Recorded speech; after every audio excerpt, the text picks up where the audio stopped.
Hello, YouTube. Welcome to the Trapdoor.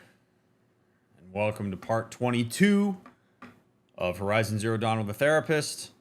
I am so grateful to have so many of you along for this ride. It's been a fantastic journey. I'm very excited to see what kind of stuff is behind this trapdoor today. As always, please leave a like, thumbs up, subscribe to the damn channel if you haven't subscribed to the channel. I try not to be mean about it, but if you've been watching all these videos, you're not subscribed to the channel, please hit the button. Turn off notifications if you don't want them. But it makes such a huge difference. If you want to see this beautiful silver plaque behind me, you got to do your part, all right? Hit all the links down in the description. Come hang out with us live on Twitch sometime. Would love to say hello to you in person. Check out all my TikToks and all that fun stuff. Those of you that financially support the stream with memberships and all that jazz, thank you very much. I encourage you to check out my merch store and check out what are called Fourth Wall memberships. It's a great way to support the stream. It's fantastic to have you all aboard. Now that my whistle is wet, let's do it. What do you got for me, Silence?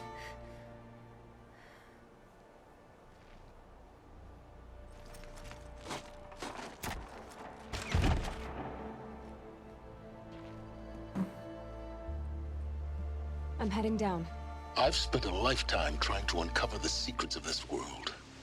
Where the machines came from. How the old ones achieved such marvels only to fall into silence and death. A lifetime of failure.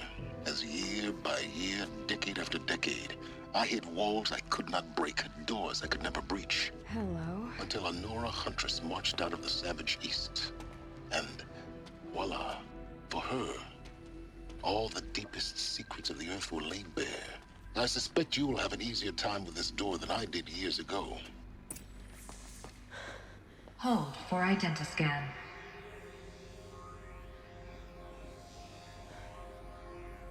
Genetic profile confirmed. Entry authorized. Malfunction. Malfunction. Malfunction. Malfunction. Are you kidding me? You don't hear me laughing. Shut up. There's gotta be another way. Hey! Elizabeth Sobeck here! Requesting access! Access request acknowledged. Root command functions available. Do you wish to proceed? I do! Get me through this door! Analyzing. Primary access inoperable due to mechanical failure. Emergency venting procedure likely to circumvent blockage. Do you wish to proceed? Yes. Emergency Back venting up. authorized. Back up.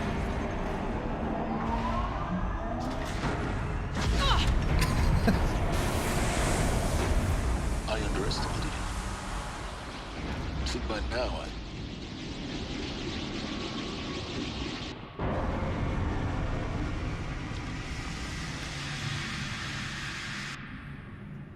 Guess you can't have everything. that will draw attention. We won't have this place to ourselves for long now. We? Last I checked, I was the one risking my life down here. Yes, fine. Now will you please get moving? There's so much to learn in less time than I'd hoped.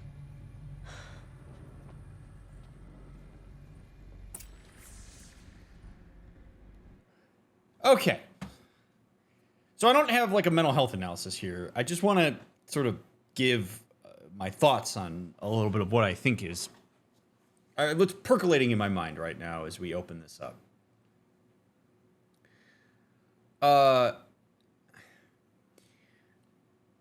I have to believe, given his urgency and willingness to sacrifice Aloy to an extent, that Silence is not in this just for personal curiosity reasons. But I have no idea what it is that, like, why is he so invested in understanding this stuff? I think one of the things that's happening here is that Silence is tipping his hat that there is a lot more to this than just being satiated by knowledge, or else I don't think he would have the level of urgency and condescension that is coming along with this. I thought about this a little bit offline. Generally, people really only become that kind of condescending and direct when there's more at stake than just like a level of personal investment, because if it was personal investment, in a lot of ways, I think Silence might try to find a way to be with her or would be a bit kinder to her and express more appreciation.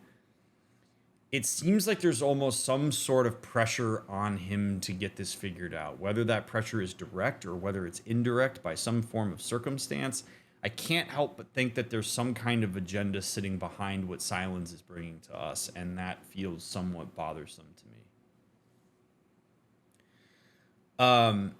Now, Aloy being able to voice activate the door and sharing as much genetic composition as she does with Elizabeth Sobek is interesting to me. Like that sequence right there where she is able to do that and override the doors. I'm thinking about like all the context that we had leading up to this.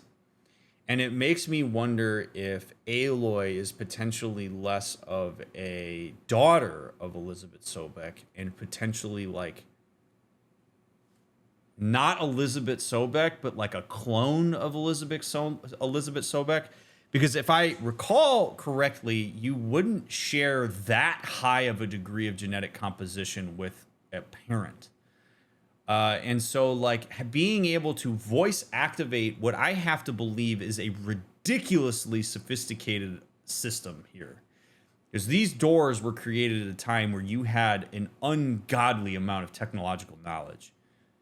That there is more to this than just being Aloy's voice, like being a daughter's voice, because you can't anticipate what a child is going to sound like. And I have to believe that this door takes into account timbre and inflection and all sorts of stuff in that. And so the only way that you could really achieve that would be to know for sure that you essentially have a copy of Elizabeth Sobek.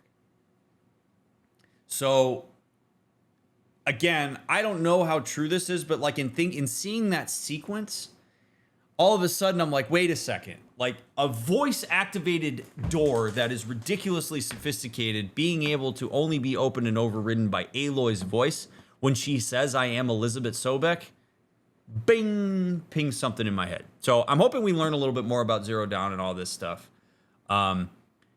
Because yeah, like, I mean, it's amazing. Like, cause yeah, that's the other thing unknown. So like, this is the thing that's really, thank you for saying that, because this prompted another thing that I wanted to say.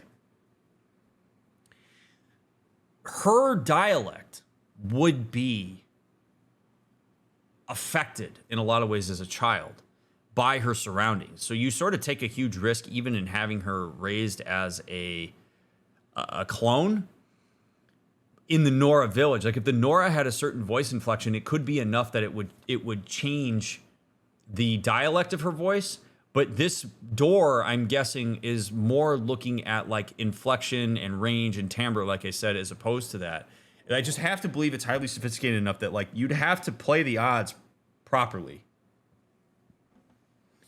So, yeah, I mean, this is 972 some odd years later. So there's just a lot that lines up here where I'm like, man, I don't know that Aloy is a daughter. Something tells me that Aloy is, in some ways, Elizabeth Sobek. We'll find out. It's just where my head's at right now. Just felt like I'd share that with all of you. Welcome to Project Zero Dawn. Zero Dawn. We found it. Are you really so surprised? Facility diagnostics detect multiple failures. Attempting repair. So, what was this room? An entrance hall, perhaps. Have a look around.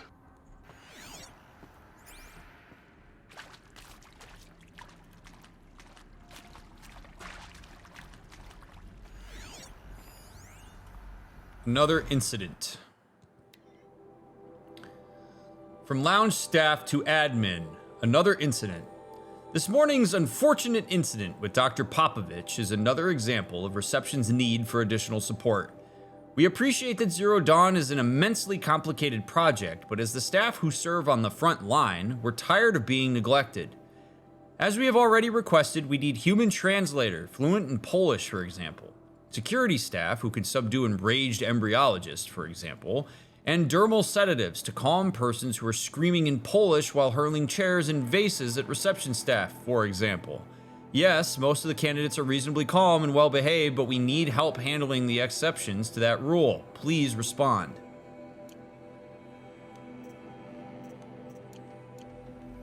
Boy. Go back out here real quick and see if we missed anything. I was hoping we did not.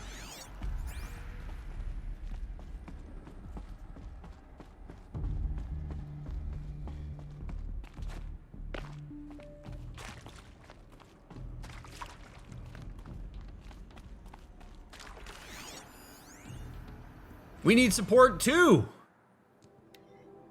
From reception staff to admin, we need support too. Reception staff continues to require additional support managing Zero Dawn candidates when they arrive at the facility. Many are frightened or confused. Some are highly agitated. These are not the sort of persons who are accustomed to having information withheld from them. At minimum, we need human translators. The Langbots are not sufficient, and mild sedatives for the extreme cases.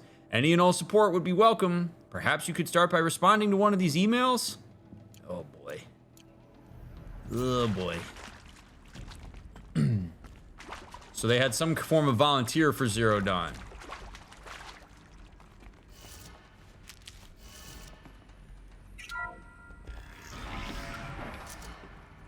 People were getting agitated. Take a seat and wait for your name to be called. A selection of beverages and snacks are available. A smaller room. Y'all got ginger ale?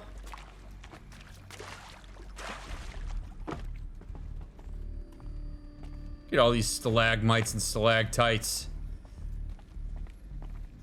Please proceed into viewing room 1 for an important message regarding the purpose of your visit. Soundproofing? Would it be possible to improve the soundproofing between VR1 and the lounge area? Most of the candidates stay quiet during the presentation, but the ones who scream or sob can be plainly heard by candidates waiting their turn in the lounge. Just a thought. Oh my god.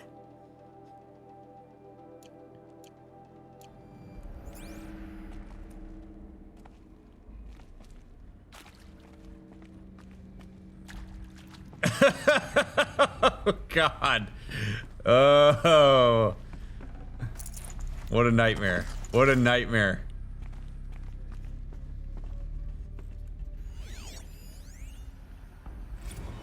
Restock or else.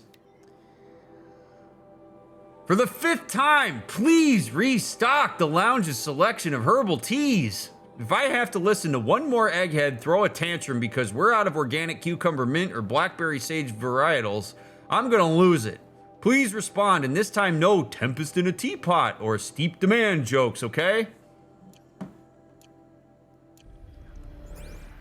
So, just making an assumption here, but in reading some context clues here, I do wonder, because this would make sense in late-stage capitalism, that when the end of the world is upon you, people with high amounts of resources would probably be the ones that will lined up to like be cloned or cryogenically frozen or whatever. So I wonder if the people who are being rounded up for this are rich and are people who are used to having certain things available to them whenever they want, and we're seeing maybe a bit of desire to accommodate that from the office staff here. Because we have a tendency to believe that people who are rich are more valuable to humanity. That is not always true. But you got money, money talks. Zero Dawn needs funding. What even is funding at the point where you have the entire Earth being decimated? But, you know, let's just keep chucking fiat money at this thing. But this kind of has that vibe. I could be wrong, but that would make sense to me based on how these things generally work.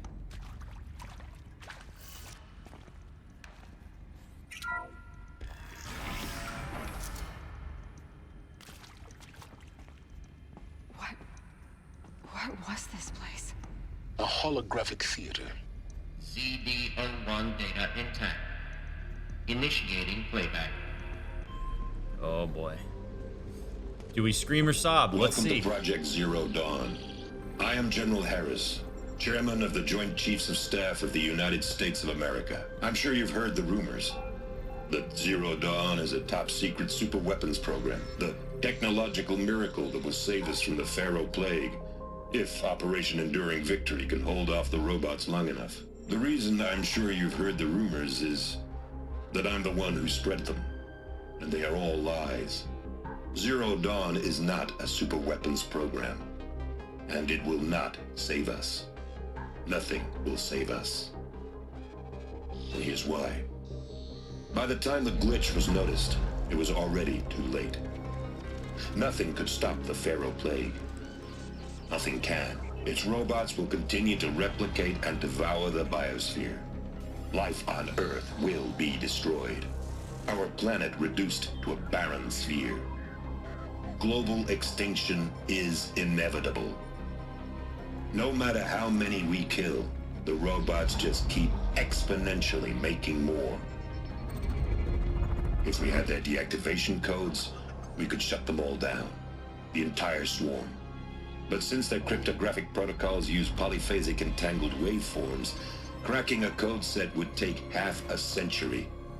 At best, we've got 16 months. Not exactly what you'd call a survival option.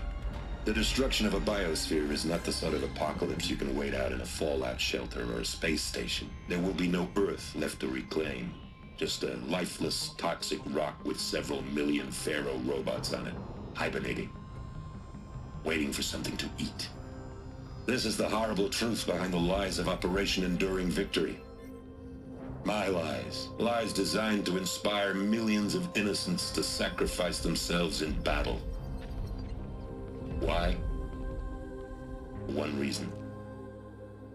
To buy time for you and the work you will do here. Zero Day, the day that life on Earth ceases to exist, is coming fast. It cannot be stopped.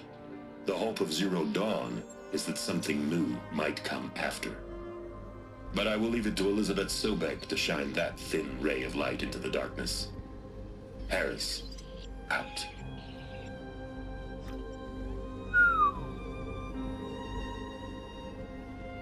Wow.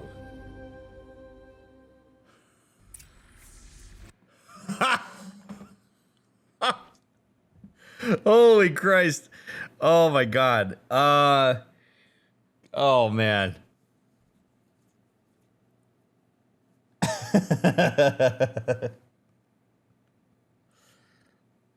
Where do you even start with this? Like, holy shit.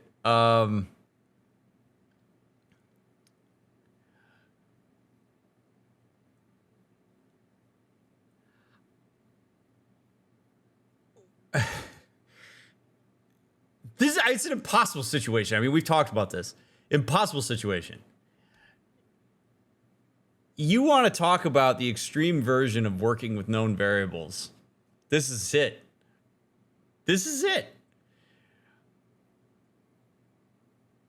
There is nothing you can do. And I love that they don't pull any punches once they have people down here. Like, I appreciate to an extent that they are willing to be honest when these people are down here. And if you're like, well, that's so shitty that they duped these people, but what else are you going to do? Like, what else are you going to do?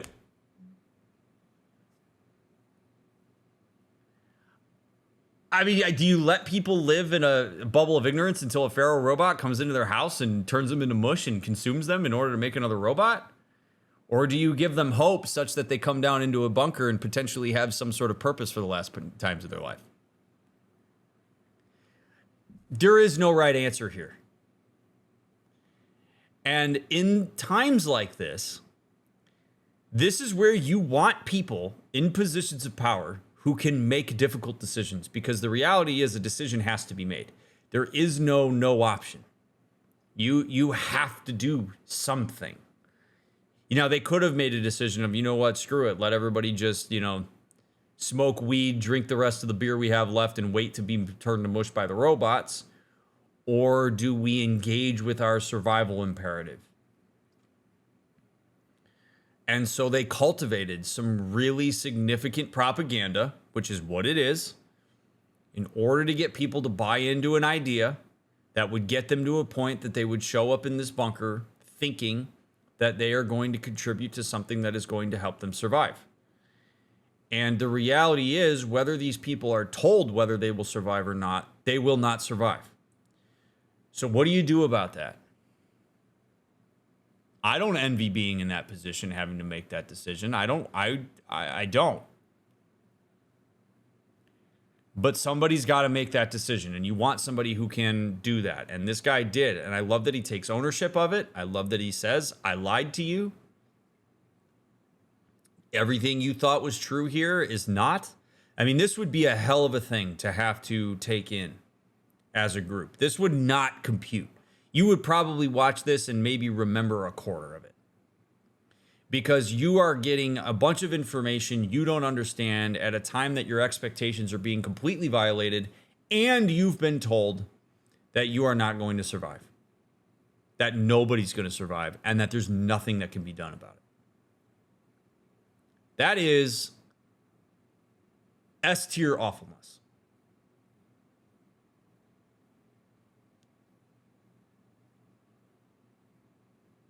Seriously, what a nightmare.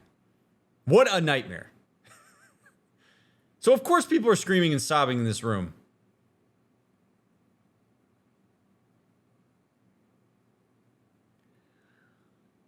And now it's like, what do you do? Like, do you turn around and walk out the door? Or which they probably can't afford, because they can't have rumors going on about what's actually going to go on, because then you're going to have mass panic and you're going to have people that bail on this. So you have to now contain these people. Like, you are making decisions that essentially reduce the humans that are in front of you down to animals. Like, the whole beauty of this entire scenario is that it really highlights that humans are just animals. Humans are just organic material, like every other piece of organic material that's on the planet that's being decimated by these robots. That when push comes to shove against malicious technology, we're not all of a sudden better than every other piece of organic material that exists.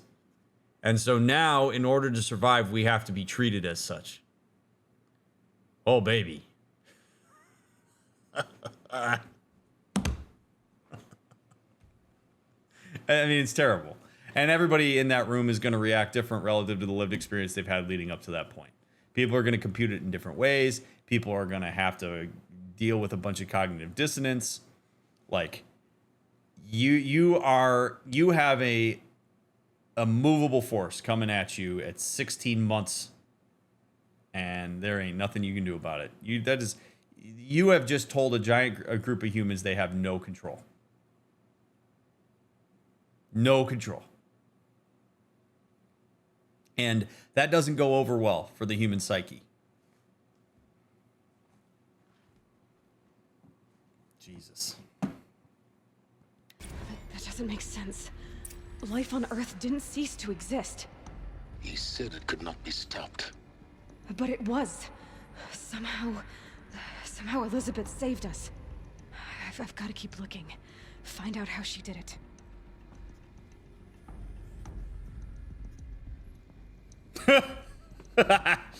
Yeah. I'm also curious about that, Aloy. Oh, man. Oh, the other thing that I wanted to say is, what a move to call it the Pharaoh Plague. You want to talk? I mean, I get that Ted Pharaoh and his company are the ones that really facilitated this, but boy, what a way to scapegoat this shit. You just pin all of that on him. I think in some ways you have to do that. I think you have to do that. Because humans in this moment are taking in so much shitty information that if you can give them one thing to pin it on, I think if you're the United States military and you're that general, you have to call it the Pharaoh Plague. You have to, in some ways, get people united in this idea that Ted Pharaoh is the enemy, so that everybody's got at least some kind of common thread.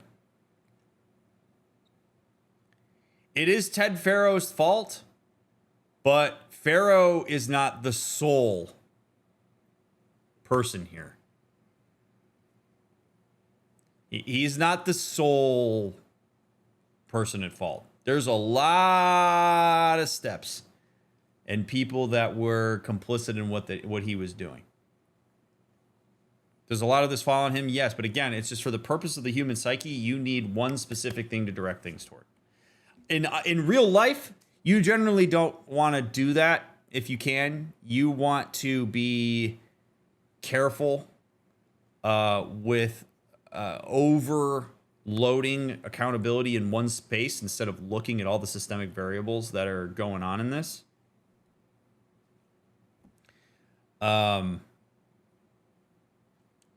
But this it's why I love all the philosophical conversation around this stuff. Because so Ted Pharaoh simply says, no, we need a backdoor, none of this happens. All of the engineers involved in the project who knew what they were doing and were manufacturing these robots could have put a backdoor in even without Ted Pharaoh's authorization. Would that have potentially been seen as mutiny? Potentially, yes. And again, I'm not blaming the engineers per se, but the engineers do play a part in this. Like, Ted Pharaoh himself is not the sole person who created all of this. And so much of this did not take into account or overly took into account human nature. But this is like in Jurassic Park when he says, you spent so much time wondering whether you could, you didn't think about whether you should. And that's what's happening here. It's advancement for the sake of advancement. It's new shiny technology that's cool for the sake of being cool, and it gets reinforced with capital.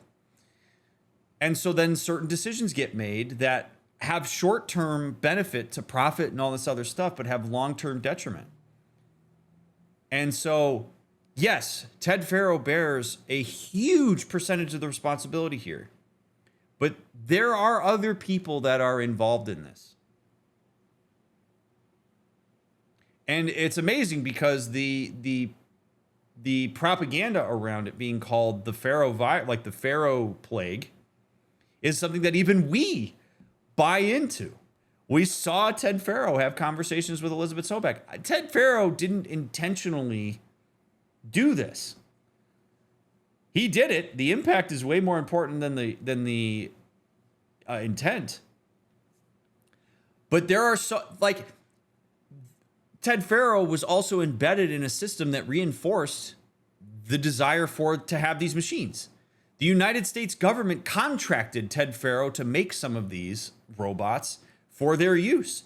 There was actual resource allocated to the creation of these robots. I mean, the amazing thing is the system itself, in a lot of ways, is culpable for why these things were allowed to present themselves in the way that they did. The human condition in and of itself could have been a control for this. But the over-focus on capital gain and resource and this arbitrary prestige that comes along with it cultivated this entire thing. If people aren't dumping resources into Pharaoh Corp doesn't have the resources to develop this kind of advanced technology.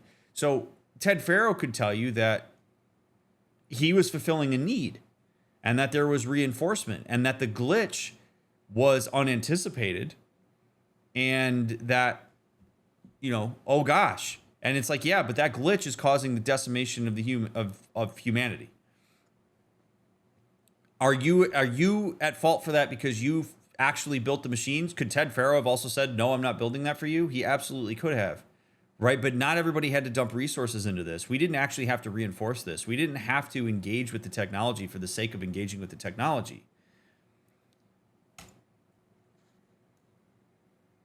I mean, in real life right now, I mean, with things like at the time of this video, like ChatGPT, for example, you don't have to engage with ChatGPT, but human curiosity and wanting to see what it's capable of has people engaging with this type of thing. Like, this is a scenario that would absolutely play out, I think. But you get curious and you get ideas and you get reinforcement and you get lauded and you get all of this stuff that tells you that you're this humanity's greatest hero, humanity's greatest corporation. You get reinforcement from powers that be. And now all of a sudden you have this entire scenario where the Earth's being decimated and everybody's trying to figure out what to do. And so, yeah, if you're trying to help all of the laymen navigate this space, you're going to pin this all on Ted Pharaoh. Instead of saying something like, we're all complicit in this to an extent. Because to blame the lay people for this is a bit misguided, but it's not completely misguided. Because there is participation in this by virtue of people purchasing these items and, engaging in I can't live life without it kind of thing. It's just a fascinating representation of how humans orient themselves to shit like this, and it's amazing.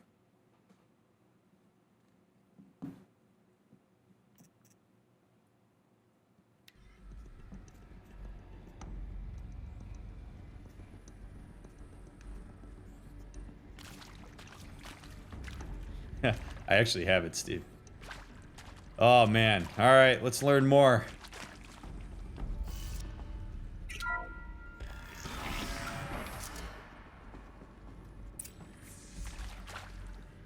Kestrels. They got in. Through the vents. Let nothing stop you from learning the truth. Spread out! If it moves, kill it! What is this place? Tomb?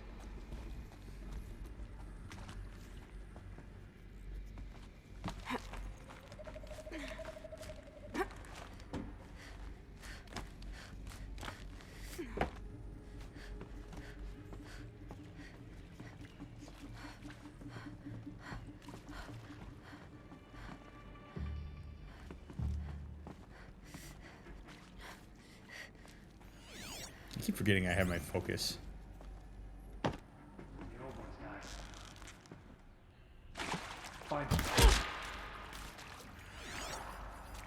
That was some Batman shit right there.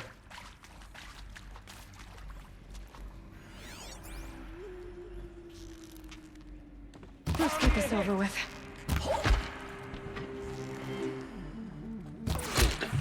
We're too close to let tribal primitives stop us now. The data points, what did they contain? Oh, good. All right, we're gonna get a lot of stuff here.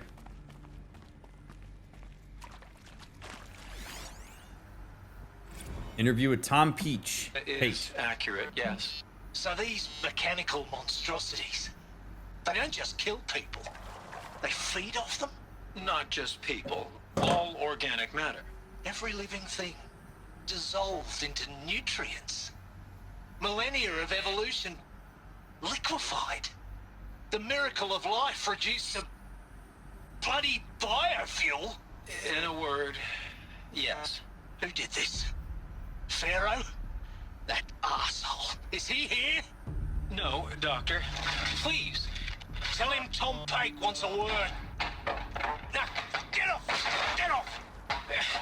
Doctor, please! You get Ted Pharaoh in here! Candidate interview, PhD molecular and cellular biology. Oh, man. All right. This is why they wanted security detail. Want to discuss? Whew. So, Mama, she was right. Pardon? My mother, she took her Bible real serious. Not just Texas Bible serious, Pentecostal serious. Favorite chapter? Revelations. Now, I didn't always understand her on account of all that speaking in tongues and such, but when she did use her words, there was always end times this and lake of fire that on account of sinful lifestyles. Speaking of which, mind if I smoke? A tobacco cigarette. Sorry, darling. My taste run classic. Compliments to your team tracked me down. Been a price on my head 18 months now. Sterling Malky was me, don't mind admitting. Been plenty of snakesters chasing the bounty too. But I kept the zigging to their zag.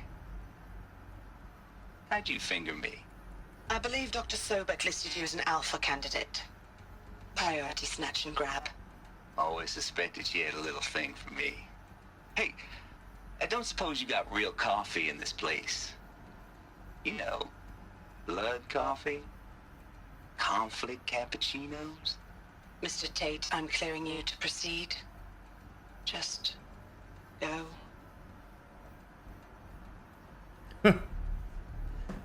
Interesting. I want to know what these are candidates for. I'm sure we'll find out. Brad Andek. You previously worked for Pharaoh Automated Systems. On the chariot line self-replication routines. I came here thinking this was a rendition. When your people took me, I thought, about time. I've been trying to swallow the guilt every day since... Would you like to take a moment? No, I really hoped Zero Dawn was a way to undo it all. My work. And I'm sorry to say I was ever proud of it, but Ted could really sell a concept, and in the labs, in the light of creation, that first test run, when you saw they understood their own structures, could rebuild themselves from memory and light, there were no limits. God, there were no limits. Oh, man. But there it is. Right? Like human curiosity and ingenuity and possibility and ideas. And you get excited and you stop thinking. The critical thought starts to go out the window because you get sucked into the novelty of the whole thing.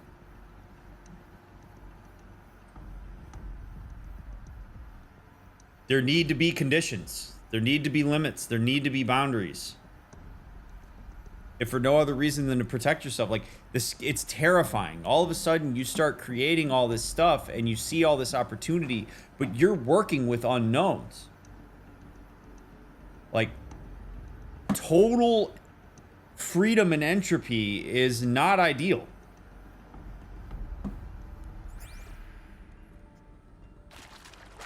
But it's amazing how people can get swept away by that. You know, if your intellectual curiosity is satiated by what it is that you're doing here, you get stuck in your own little hidey hole around it, and you won't consider the broader ramifications of it unless you very intentionally force yourself to do so. And it's hard, again, when you're getting so much systemic reinforcement around this. People will go so far beyond what they think they will for the kind of enforcement that these people are getting.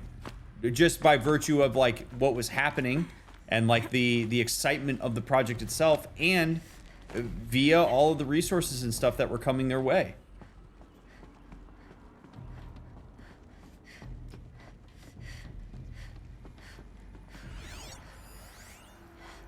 Dr. Shuwei, hope I said that right. There is some mistake.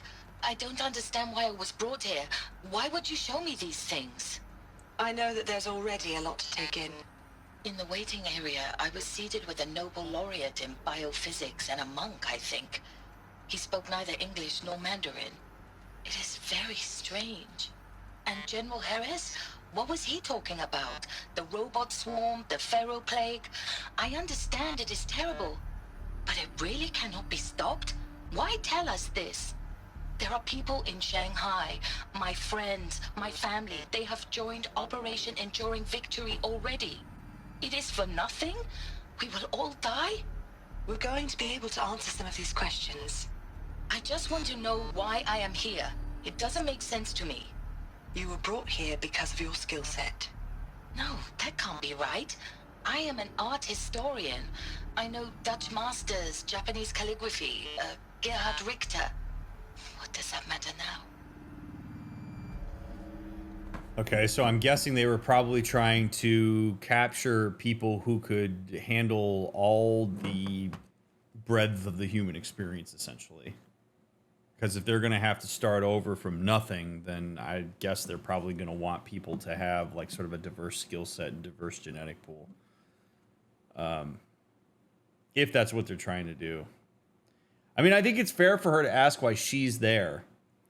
I think the answer to her question about like, why would you tell us this now? And why, like, you don't tell, if you tell all of humanity that they're going to die anyway, you're not going to get them to rally on the cause.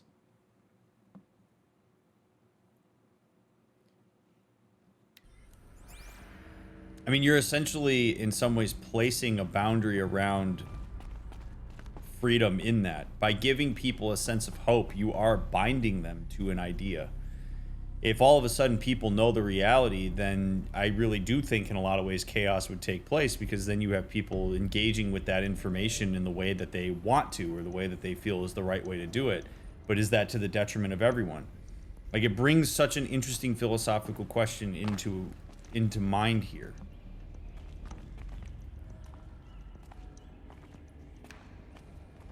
Right? Like, freedom amongst robots is not great.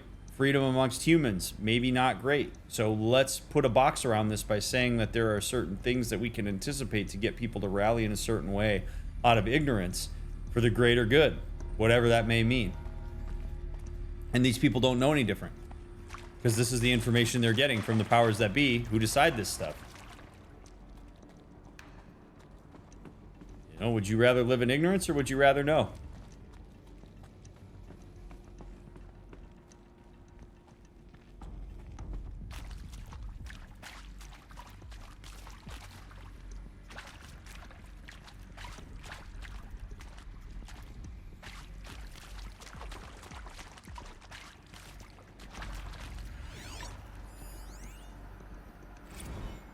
Counselor Guidelines 1.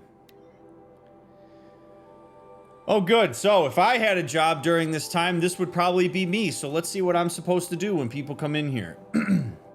For debriefing after presentation 1, candidates must be allowed to ask questions and be given the necessary time to fully absorb the information they have received. It is important to be aware that candidates have just been exposed to triggers for severe mental and emotional trauma. They sure have. Do not assume silence or outward calmness indicates acceptance. It is essential to stress that all other options for combating the Pharaoh Plague and preserving the continuation of human life have been considered and found unworkable. Communicate this fact calmly but clearly and firmly. Familiarize yourself with data on the catastrophic environmental impact of nuclear engagements versus the swarm, Addendum B1, and unfeasibility of maintaining life in orbital, lunar, and undersea structures, Addenda C1, C2, and C3, so that you can counter candidates' objections in depth. If a candidate asks for time alone to review supplementary information, allow this without hesitation. Be sure to inform security personnel so the candidate can be monitored for attempts at self-harm. Jesus. Candidates should only be cleared to proceed to presentation 2 if you believe their mental state is sufficiently stable. Note that real-time support will be available via your focus. Security and medical crisis teams are data corrupted.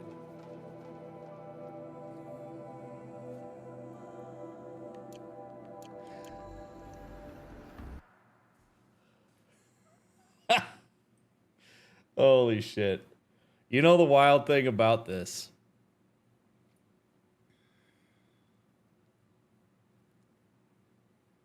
Is I agree that that's probably a good way to handle it. I actually think it's cool that they gave these directives to the counselors and that they have this in the first place. Now, there is an evaluative aspect to this that is a bit icky. But it is true that these people are receiving what is ostensibly traumatic information. I mean, I know there are some people that would probably take this in stride, but for the most part, I do think that you are putting people into a space that they likely have never fathomed they would have to be in. So when you give people a chance to ask questions and to process it in the way that they will, I think that's an appropriate thing to give them space to do. I also like that they are allowed to have information available to review on their own. It gives them some level of control. The monitoring for self-harm, boy, is that a... I don't know how much time I want to spend on this, but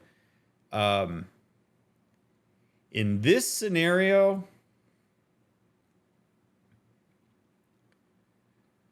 I think you got to give people the autonomy to end their own lives if they want. I really do. Like, I really think that part of this protocol should be if you would like to take this into your own hands, we can walk you through how you can do that. You're going to die anyway in 16 months. I think some people would appreciate the chance to take that into their own hands, to not succumb to a machine taking them down or to whatever this is going to bring to them. Like to have the option to say, you know what? I'm going to go into that carbon monoxide chamber over there that you have set up and sit in a comfy chair and let myself go. Because I think because here's the thing is in a lot of ways, that would be a logical reaction to what it is that you experience here. You watch presentation 1. You come in to talk to this counselor. Every question you ask that's in the spirit of trying to figure out how to find an alternative is immediately rebutted by everybody in this scenario. You essentially feel like you've been duped, and now you've been told that everybody's going to die in 16 months regardless of where they are. To say to yourself, you know what? Fuck this. I'm not dealing with this. I want to go out on my own terms, so let me do it. It would be a logical response. And the fact that they anticipated that and essentially have people monitored for that, it feels icky because it suggests that the people that are here for utility and they're here for a purpose that they may or may not consent to. And that doesn't feel great to me. But the idea that you would want to have a presence there to walk people through what it is that they're experiencing so that they can process it and make meaning out of it is great. Is that going to happen in one interview with a counselor? Absolutely not. And I can't even fathom how you would determine how a person is fit to see presentation 2. I'm guessing that these counselors have seen presentation 2, but I find it really interesting that these counselors even exist and have essentially bought into this protocol here. But they're trying to get a diverse range of people, and they're trying to see how well suited they are for this stuff. But what was written there, it makes sense. Like from a therapist perspective, that kind of instruction is about what I would expect in a scenario like this, based on what we know of what they're trying to accomplish. So, jeez. Susan Alpert. With Suzanne Alpert, environmental scientist. Doctor? I'm sorry, I wasn't, Just stating your name. What were you thinking about, Doctor? Nothing the General said, not really. I was on the Syzygy East Response Team in 2051, just after the second earthquake compromised the reactor. I still dream about it, after all these years. The red zone spreading on the imaging, slowly, so slowly, like a hand opening its fingers. Your involvement in that event is why you were asked for by name. Really? That's interesting. Because nothing worked. Nothing could grow there again. It was a catastrophic failure. But the red zone is a blip compared to global-scale biomass reduction. The biosphere and hydrosphere will collapse, render the Earth uninhabitable long before the robots finish us. Enduring victory can't buy time against that. So, you'd better show me what Zero Dawn really is. She knows what's up. Holy crap. Would you rather knowing or ignorance? I would rather know. Because then I can make a more informed decision about what I'm going to do. How would you choose the ones going to presentation 2? I mean, I would say that this is a person who's probably fit for it because she knows enough about it to know that there's more to it than what meets the eye. But, I mean, I suppose you'd have to... I don't know. I mean, I don't know exactly what the metrics they gave for what they deem to be fit for presentation 2 is. Like, I would need some guidelines on that. We don't actually know the answer to that, Sean. That's the interesting part of it. That lady wants more known variables. She sure does, and I can appreciate that. All right, Captain Okilo, Warfare Specialist NAC. I'm sure you now understand the urgency of why we brought you here, Ms. Okilo. Captain Okilo, are you trying to thank me for not resisting?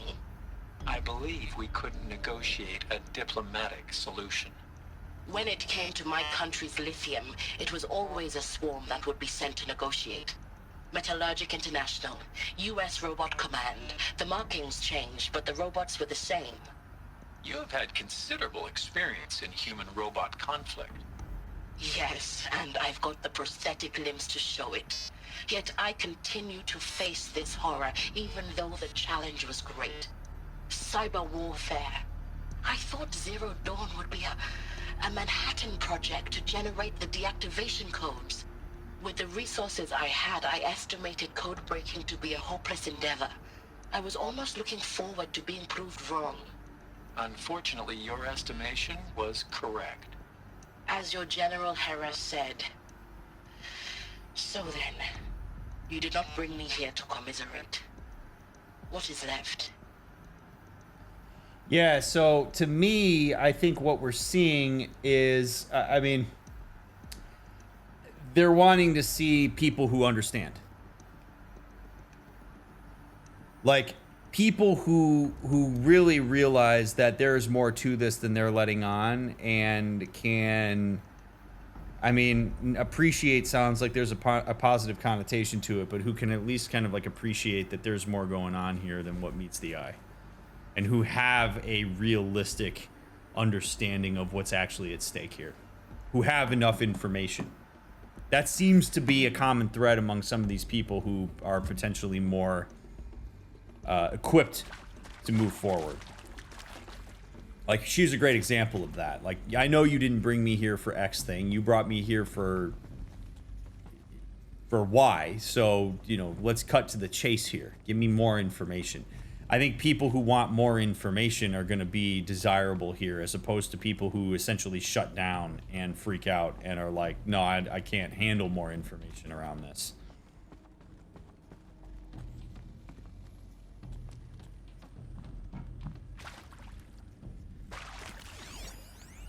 Ron Felder, Aerospace Engineering PhD. Look, let's cut the mystery. You're building a colony ship. It's obvious. And it's not gonna fly. I mean, literally. Remember the Odyssey? That multinational heap of space junk that's been in graveyard orbit since 57? That went nowhere real slow. And you have to get somewhere real fast. Do you have any idea the immensity of the challenge to prep a new colony ship in time? To be clear, I'm not a worker on the project. Do you even understand how few people it could save?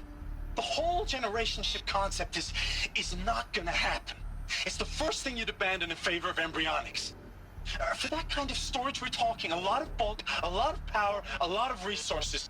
So even if you do it, even if you build it and point it at Sirius X, there's no room for people on that thing, all right?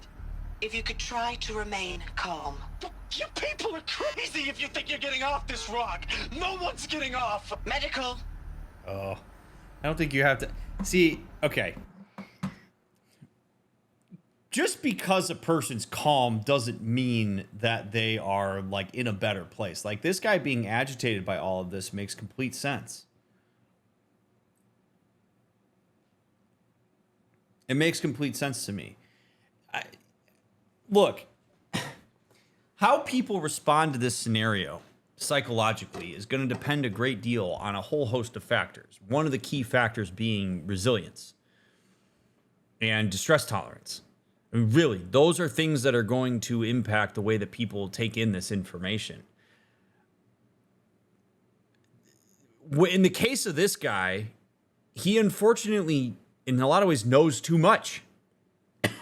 He knows that launching into space to another colony or whatever is not a viable option. His panicking is the result of having information. It's not the result of unknowns. It's the result of knowns. And so being physiologically aroused while a counselor sits there completely unaffected and stoic is, I would anticipate that. That guy's not crazy. That guy's having to grapple with the fact that he knows exactly what's going on and knows it's not going to work.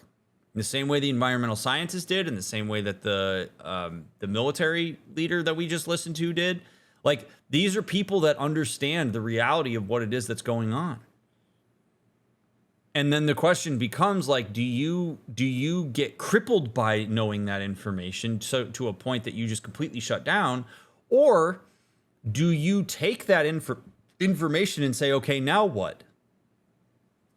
And do you say, I want to figure out how to contribute to whatever it is that's going forward in whatever way that I can? I mean, it's really tough stuff, but like ultimately, I think some of these people take this in stride because there's an appreciation of knowing what's going on. Like if you're a military general, you want to know as much as you possibly can in order to make the right decision. If you're a aerospace engineer who is having the task of putting a certain craft up into space, you need to know things. You can't, these are people that can't live their lives on hunches and theories. These are people that have to know what the actual operational variables are that are available to them. And so how do people react when they're given a set of variables that are enormously beyond whatever they imagined they were going to deal with? Some people are going to lean into that with some confidence. Some people are going to get freaked out. Some people are going to realize the limitations. Like this guy essentially here, like, oh man. All right. We're just going to keep, I'm going to just dive deep. You all are, this is what you're here for. So I want to take a second and really think about this guy, because I think this is a really good way to, he's a great example of how we can really conceptualize just how awful this would feel. This guy is an aerospace engineer. He's got a PhD in aerospace engineering. He knows this shit. He dedicated his entire life to understanding how to engineer vehicles that are going to get up into space for whatever function it is that they're designed for. This guy has been presented with the information that we all saw in presentation 1 and has been provided with materials that essentially prove everything that he already would have been worried about, which is that this ain't going to work. So not only is everything helpless, this guy's entire life's work that he dedicated every ounce of his existence to is worthless right now. Doesn't matter. All it's done is brought him to a point where he knows that it won't work. That sucks so much. This guy's been a problem solver his entire life, and his skill set is useless. And the only thing it leaves him with is the knowledge that there ain't going nowhere with any of the information he has to offer. And this guy has had to grapple with that in the span of probably, I don't know, a half hour. Just imagine that. Imagine that. Dedicating your life to something like that. Something that you probably think is going to really contribute in a valuable way to humanity as a whole. And then you find out it won't. So now this guy not only has to grieve the fact that death is impending, that the world is going to shut down, but that he spent his entire life doing something that doesn't have any kind of culmination that is meaningful in the grand scheme of things. That is just devastating. So yeah, he's probably going to get a little worked up. I would. And I'm pretty sure you probably would too. Oh, man.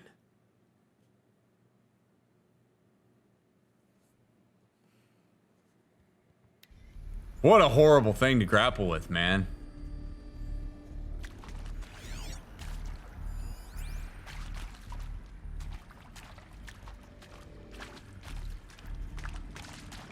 And again, I'm just going to pepper this reminder in here. I know it might be getting annoying for the folks watching this on YouTube, but those of you that are here on Twitch, please do not spoil, backseat, provide any information or anything like that that we have not already come across. I really can't emphasize that enough. I know it can be tempting. Oh, man.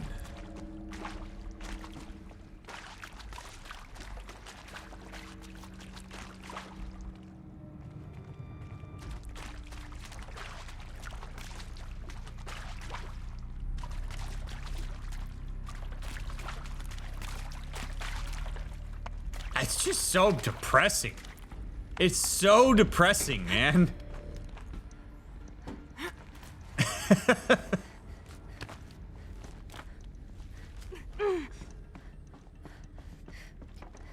Oh.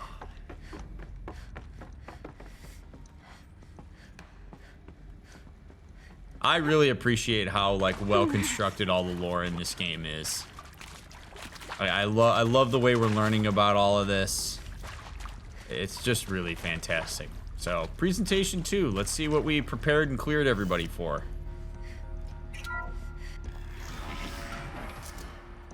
CD02 data intact. Initiating playback. Elizabeth Sobek. You've heard the bad news, and it's all true. The Pharaoh Plague is devouring the biosphere. Life itself will cease to exist. But does that have to be the end? What if we could give life a future? What if we could build a kind of seed from which, on a dead planet, life could blossom anew? This is the aim, the hope, of Project Zero Dawn. To create a super-intelligent, fully automated terraforming system and bring life back from lifelessness. What would such a system require?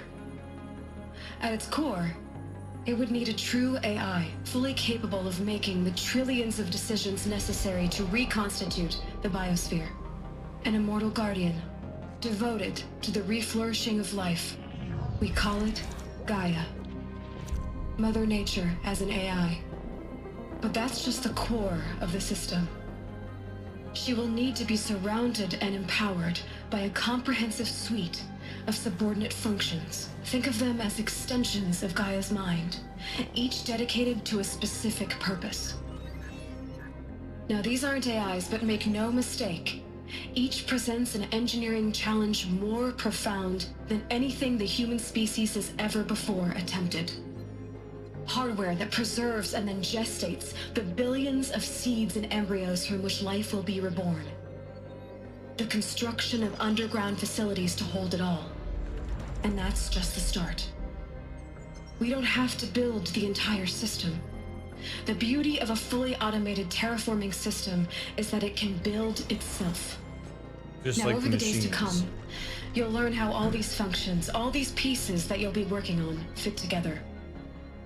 How we'll race the clock to execute our harvest initiatives, write the software, build the tech and the facilities.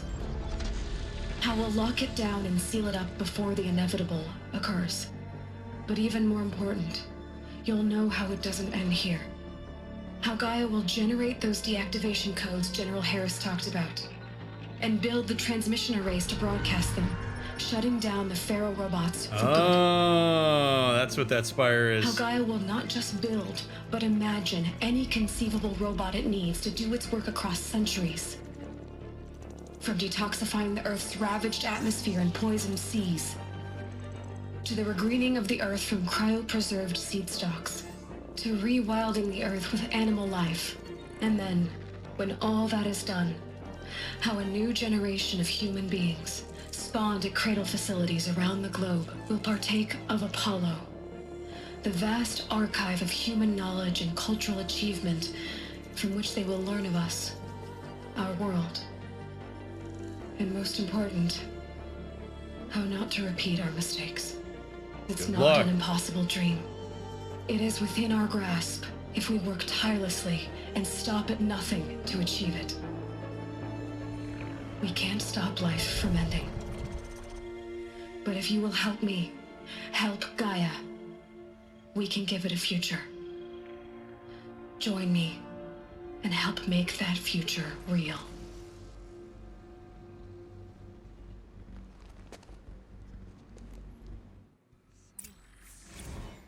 The whole Earth destroyed, but then remade? Whoa! Wow.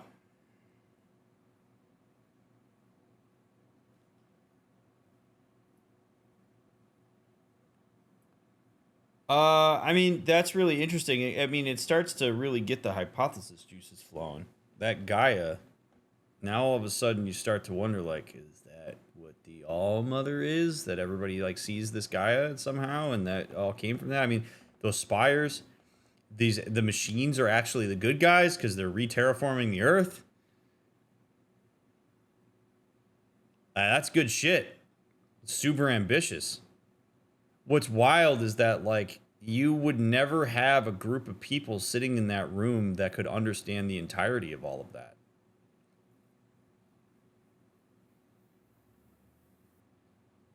So, like, you really are going to need people to work together.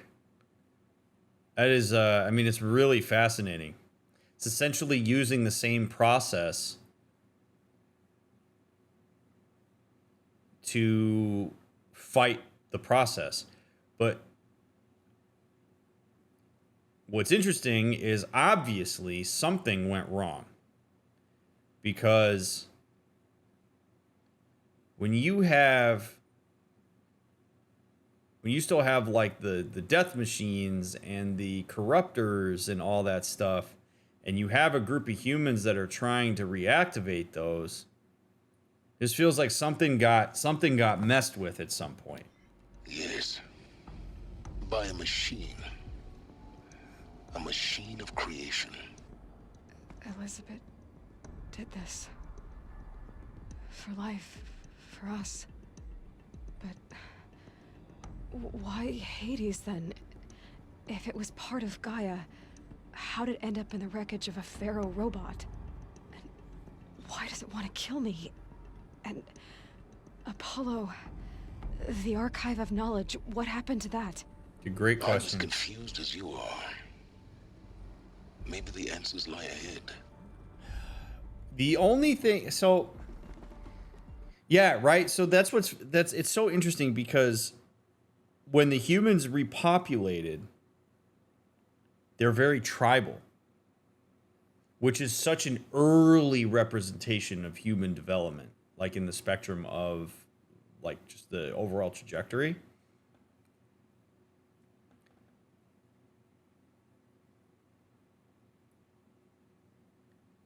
And what I find curious is that we never heard the name Ted Pharaoh spoken really at any point amongst any tribe.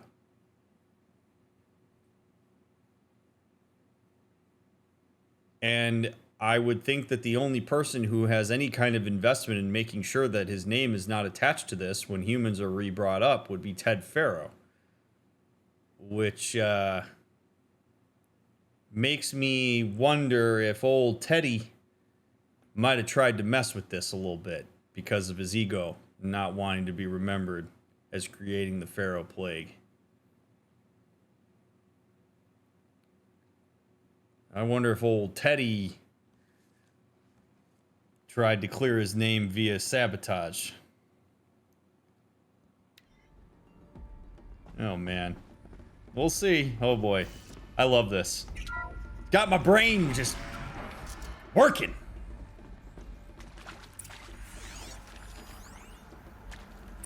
Make your selection. You are now in possession of information regarding the true nature and purpose of Project Zero Dawn, classified far above top secret. As such, we regret that you cannot be allowed to leave this facility. Saw that coming. There are 3 options available to you at this point. Please consider each carefully. Trained counselors are standing by to assist you in making your choice. Oh, God. All right. 1. Participation. You will be assigned to a sub-project team based on your area of expertise. You should be aware that the way forward will be difficult and the project's outcome is uncertain. You will be expected to work a minimum of 80 hours per week, and your communications with family members will be strictly limited and monitored in real time.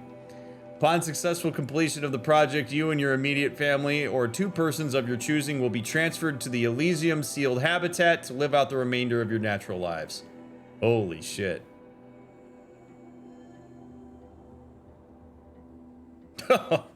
What if I don't want my family to come with me?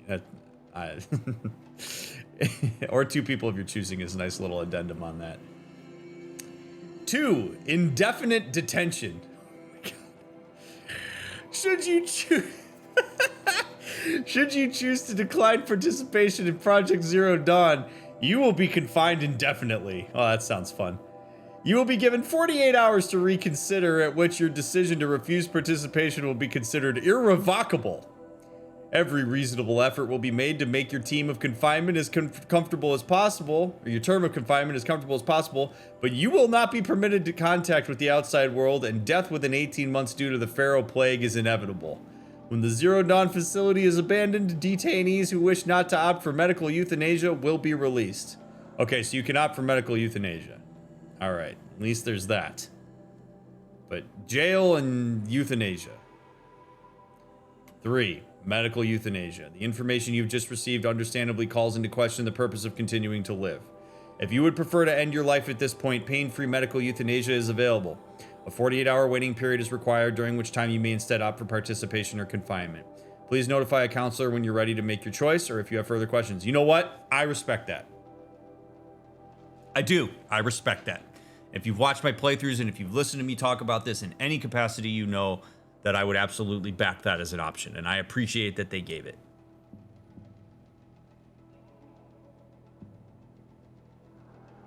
You are giving people control. You've given the people the information, the people know what they're working with, and now you are giving them some agency via a choice of these 3 options. Is the choice really a choice? I guess not, because you've basically like been given your parameters. You don't have total freedom here, but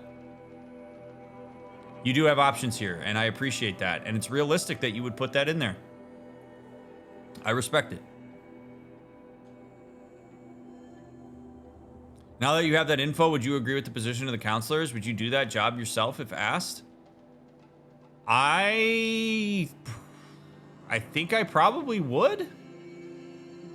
It's really tricky though, because you have a certain protocol you have to follow here that is very corporate.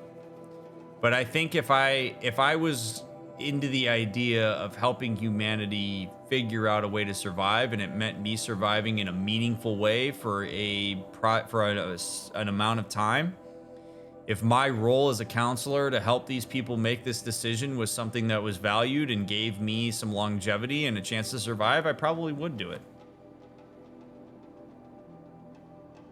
Yeah, I mean, the counselors are... theoretically, the counselors would potentially have some of the skill set to be able to process this maybe in a more meaningful way, but I gotta say, your humanity would come out here. But if that's your sense of purpose, if you believe very much in helping people make decisions and achieve their goals and all this stuff, like, I could absolutely see this being a thing that counselors and therapists would be willing to do. But man, it's really dicey, because it's an important job here. Counselor guidelines 2. All right, good. For debriefing after presentation 2, it is vitally important that candidates choose to participate in Project Zero Dawn voluntarily and knowingly, without additional coercion and without value judgment on part of the counselor. I'm right with that. A+. Confirm for candidates that they were selected due to their skill sets and accomplishments. Emphasize that their dedicated participation in Zero Dawn will increase the project's chances of success. Frame participation in Zero Dawn as an opportunity to respond actively in the face of an overwhelming threat. That is not wrong. I'm with it so far. Candidates may question the fairness of their selection. Validate such objections as normal, even admirable responses. Emphasize the value of candidates' expertise to the future, not just of humanity, but terrestrial life as a whole. Stand by that too. Likewise, candidates may balk at the morality of their extending their lifespans and those of loved ones beyond 0 day. Validate their hesitation. Acknowledge that while the reward of Elysium is not fair, it will be earned. If possible, redirect their ethical misgivings toward greater commitment to the project.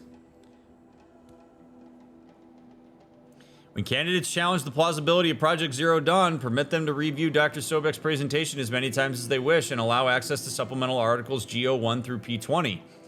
Allow them to suspend the interview to fully process this documentation.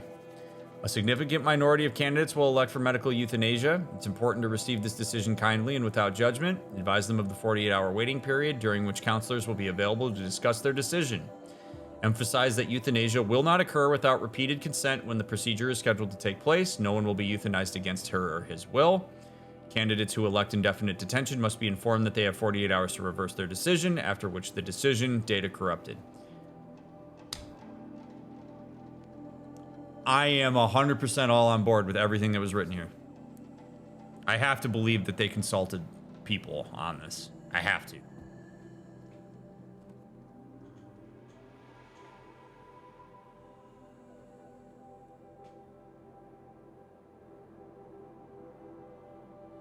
It's actually, I mean, really, that's all really nice. That's exactly how you would handle that.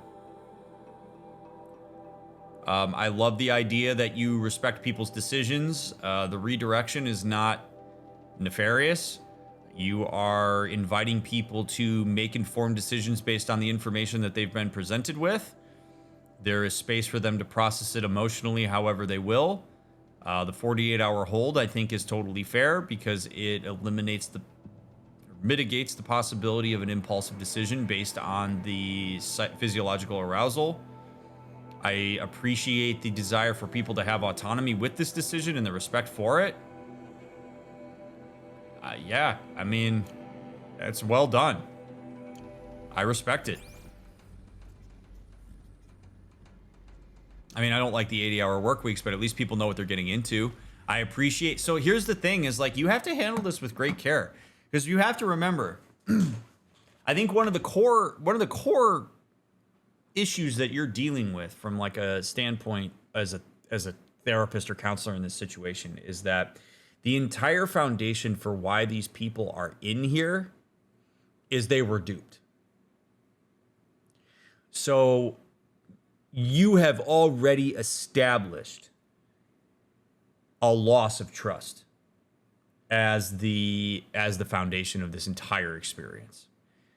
So you run a gigantic risk if you continue to lie to people at this point, because now you really do need buy-in from people. And one of the only ways that you're going to get buy-in from people is to be honest. And so I think the way that this information is being progressively disseminated, including the option here for people to exert a level of autonomy based on the information and circumstances that are available to them, is the way you get their buy-in. You get people essentially to a point where they're like, okay, like I now accept that this is what I got to deal with. And so what is it that I want to do with this?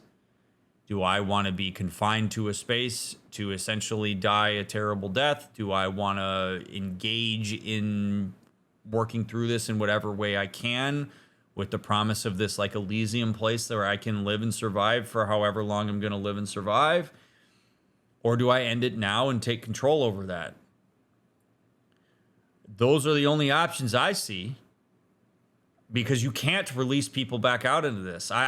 You could, but that choice would be a terrible one. Like it's terrible, but I agree with the decision not to allow people to go out, because you need buy-in on this. You need people out there fighting in order to buy time on this if you're going to make it happen. So I respect the way that this was handled. I really do. I can't think of a better way to handle this given the circumstances. What kind of questions would you expect devs to ask if they were consulting a specialist such as yourself on something like this? Just what would realistically people be struggling with psychologically? Like what I just talked about. That if you're in this scenario and you have essentially predicated this entire thing on mistrust and on duping people, you have to spend the rest of the time in here essentially establishing that it was necessary for those people to be duped. You have to get their buy-in on that reasoning, and then you also have to give them a sense of control and autonomy in how they're going to respond to the variables that they've been given. And the way that this was written absolutely attends to that. Yeah, and some people would absolutely work more than 80 hours a week. If that's all you had, yeah. As far as what I would do if I was in this position, I'd participate. And I might argue that the counselors doing what they're doing here is an act of participation. If I know that there's a place that I can go, this like Elysium place, and I can live out my days in this underground thing, and there's enough accommodations there that I could reasonably hang out with people that I like and live out my life, yeah, I'm going to take it. I'm not doing confinement, I can tell you that. If it ain't participation, it's euthanasia. I'm not doing confinement.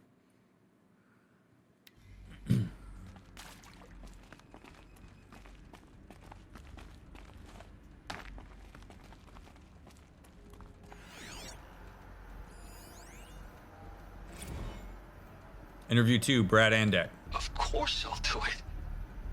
To be given the opportunity to rebuild what the damage that I don't feel worthy of it, but I will do it, absolutely.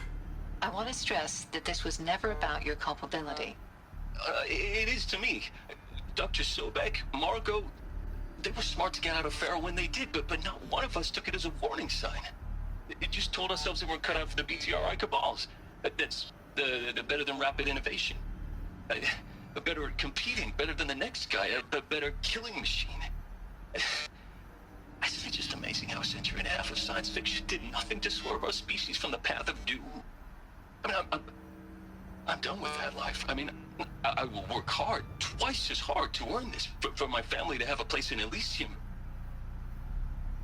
I never thought that there could be atonement. All right, now I will say this. The conspiracy theorist in me wonders if Elysium is actually real. Like, I will say this. I think one of the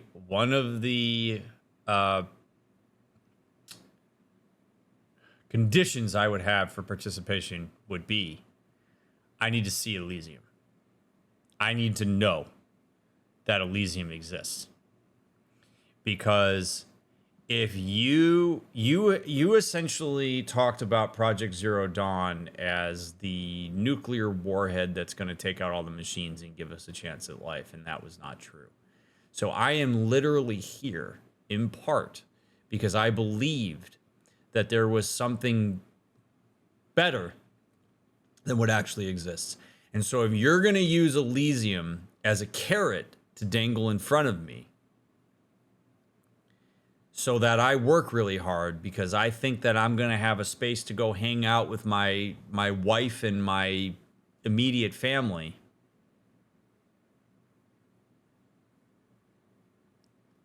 you better show it to me in the same way that you've shown me all this other shit. I got to know that that exists.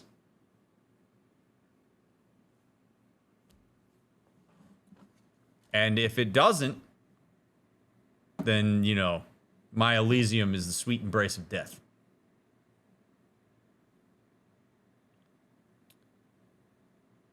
Now, to go back to Brad here, it brings up a conversation that we've been having extensively throughout this playthrough, which is essentially that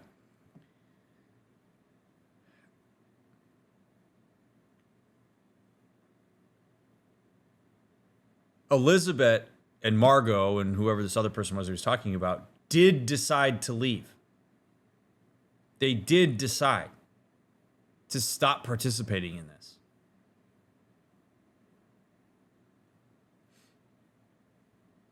So this guy's wrestling with the fact that he continued to keep going. And he made that choice.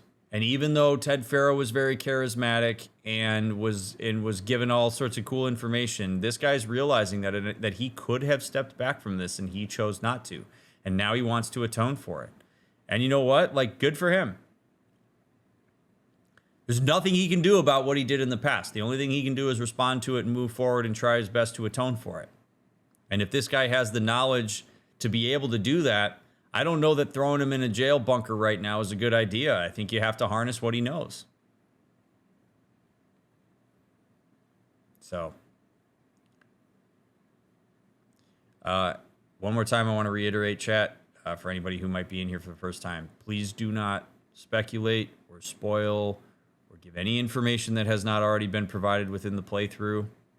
Mods don't necessarily know whether what you're saying is a spoiler or not. So please err on the side of caution with some of the stuff that you say in chat. I know I keep emphasizing this, but when we have all this lore and stuff that's coming in, I know it can be very tempting to put out information, especially if you've played the game and you know stuff. Nobody here is impressed if you have information that we haven't come across yet.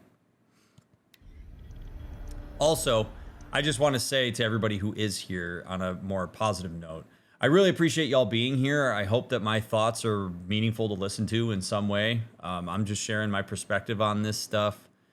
I But I'm really grateful that so many of you are here and taking this in and engaging in the conversation. Those of you that are here on Twitch, thanks for engaging in the conversation with me. Those of you that are on YouTube, I hope that you're enjoying the discussion. This is a really amazing world building. I am blown away by how awesome this is. So really glad that we're playing through this game. Could Elysium be another form of euthanasia then? I don't know. That's kind of the scary part about this whole thing is we don't know. I would want to know more about what Elysium is if I'm making that decision. And here's the thing. I don't think personally, and I'm not just saying this because it's the decision I would make. I don't think it's selfish to ask that question.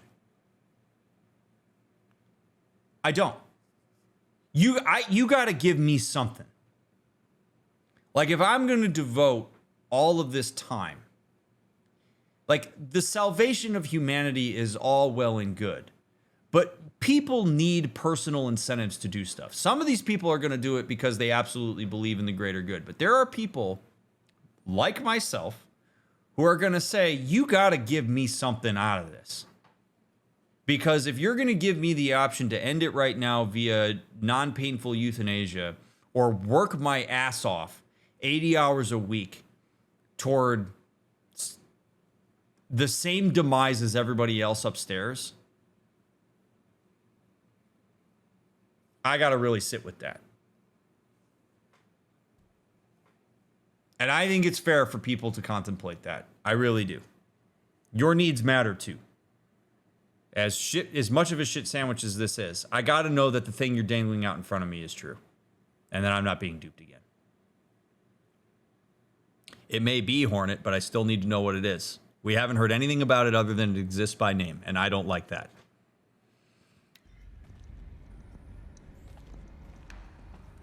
All right. Susan Alpert, interview 2, PhD in environmental reclamation. If you're still nauseous. No, the inhibitors have kicked in. I can't feel the back of my tongue. I wish I could tell you I'd believe in this, but the damage is too great, too extensive, too complete. With all respect to Dr. Sobek's work at Miriam, no. No, life doesn't always find a way to keep going. Sometimes it never comes back. Like Syzygy East. Like the Congo. Like Timor. Like us. That's our reward? A buried city full of terminal patients waiting out the clock? You'd grow old together, with your loved ones, in safety. I don't have loved ones. I suppose I could start a family? I'm afraid not. All inhabitants of Elysium will be medically sterilized.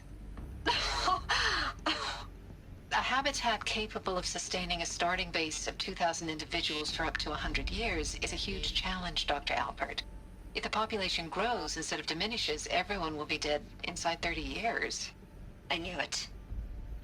I just couldn't bring myself to say the words. I'm sorry? Finish it. Medical euthanasia. I want no part of this. I just want it over. I see. Protocols require a 48-hour waiting period, after which...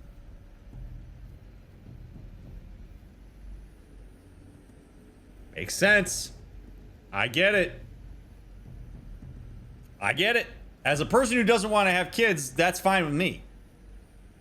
I hope they put an ice rink in there so I can maybe play some hockey and maybe a good stash of hot dogs so I can make a Chicago-style hot dog.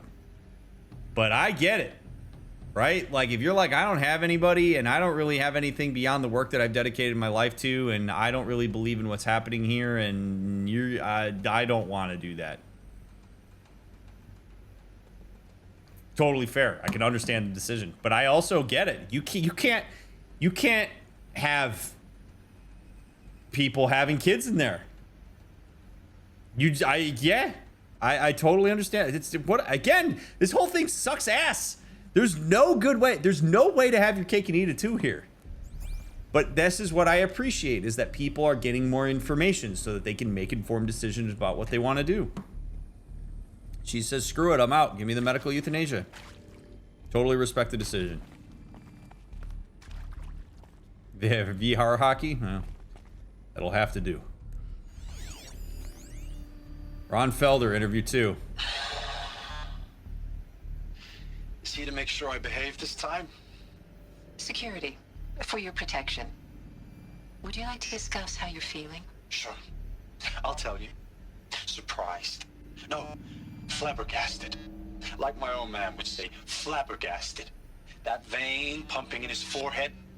I thought you people were just completely underprepared for a spaceflight project. But now I can see it's worse. Much worse. Sobek is a total fantasist, a dangerous fantasist. He's kind of blue skying. It's... Jesus. I'm sorry we wasted each other's time. I'm ready to leave now. I'm afraid that's not possible. Everything you're talking about here isn't possible. I recommend you read the documents regarding your options. I've seen enough. I'm getting out of here. Oh boy. You don't... Get your hands off me!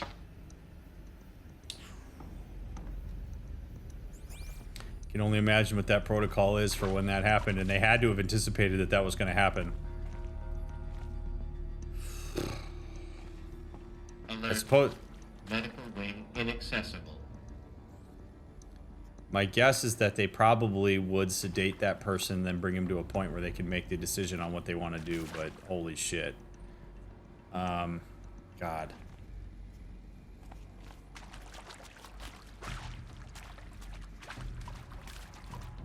Stranded shackles.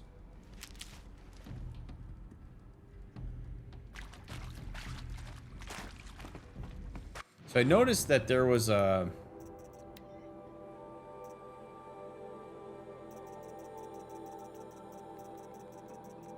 So got all of these.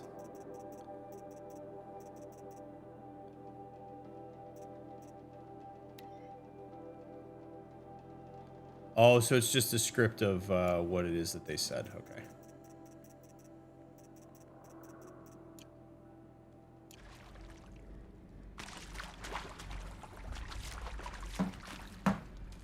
Woo, baby.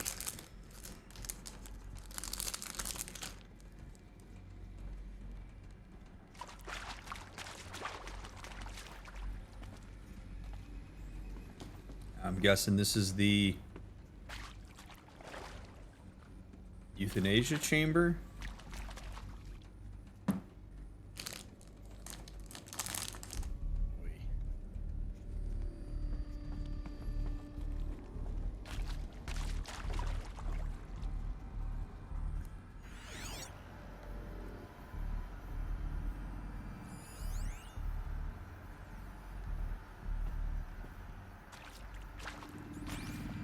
I just don't want to miss anything.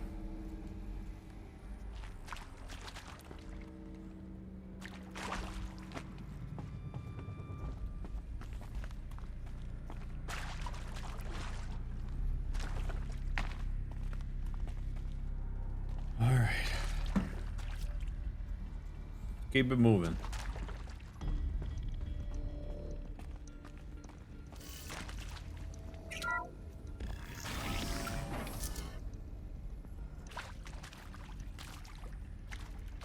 Intruder! Get her! So they woke up. Whatever you do, don't die now. I won't. There's just stormtroopers in here.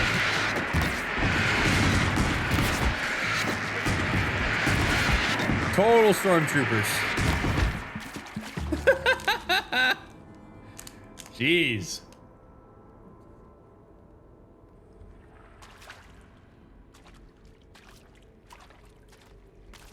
It was like the Matrix, man. Guys coming down here with guns. But what are these guys? See, I just don't. I know the answer's out there and we're going to find it out. But something that just keeps kind of blowing my mind here is what are these guys protecting?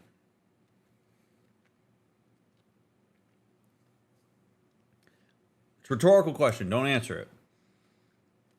But something feels weird about this for me. Like, I don't understand why these guys care about this bunker.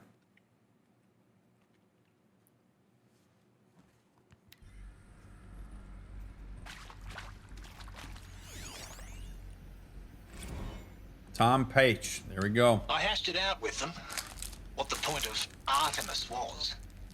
I made it clear I wasn't on board for a global zoo. We haven't exactly proved ourselves to be great custodians in the past few thousand years. So the idea of a reconstituted biosphere, well, it's horrifying, isn't it? A complete horror show. We have no right to take a best guess at this stuff. But the alternative? Nothingness. For there to have been all this and then nothing. And with Charles Ronson running the show, I respect him. He's got a passion to him. He's hot-blooded. So I said I'll do it. I'll put my all into this, literally. When the project is done, I'll take the medical option, thank you. Counselor said I might change my mind. I told him that he didn't know me very well then. For life's sake, I'll do the dirty work. But I want no part of this pathetic, attenuated future on offer. I'm an outdoors man. Never did like the feel of solid-state lighting on my skin. And a wee bit of a claustrophobe, anyway. Cool. That's what I was talking about. Some people believe in this. Some people believe in working hard to save humanity. And then he's like, and then kill me after. I respect that. It's fair.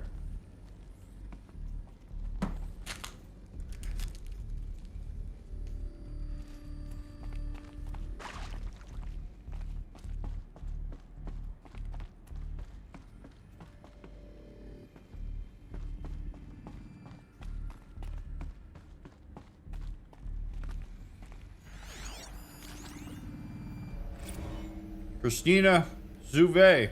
Zero Dawn. It is art, in a way. An expression on the grandest scale. But there is so much unfairness. Why was I chosen? Was it decided by committee? By algorithm? My family will be saved because I happen to graduate in art history? Is this right? Dr. Souvet? Christina Souvet? Yes. I met a man, another historian. His fields are Bauhaus and the New Materialists. But he once attended one of my talks. Another unfair chance. Of all the many people in the auditorium, that we should both be here now. And yet, I feel more accepting of my fate. No, it is not fair, not at all. But for the sake of my family, for the sake of art. Art is alive. It must be able to speak from beyond history and echo in the future, not perish into oblivion. This opportunity, I must do this. God, I love that we get to hear people's thought processes around this. I love that we get to hear these. Fairness is a social construction. And fairness is something that I think a lot of people like to believe has the capacity to exist in a pure form. And the reality is, it doesn't. Fairness is a subjective experience. Fairness is loaded with a bunch of value propositions. Fairness is just not an objective thing. And her focus on this idea that the fact that she's not there is not fair, I think is less of an indication of the system that she's embedded in and more of an indication of her general value set and the way that she has oriented herself to the world around her. There's a thoughtfulness that comes to this idea of fairness. But there's also a reflection of self-esteem, because there are some people that might be in this exact same position who would say, I absolutely deserve to be here. It is fair that I am here. And the only difference is the subjective experience that led up to that point in time that the person is making the fairness judgment.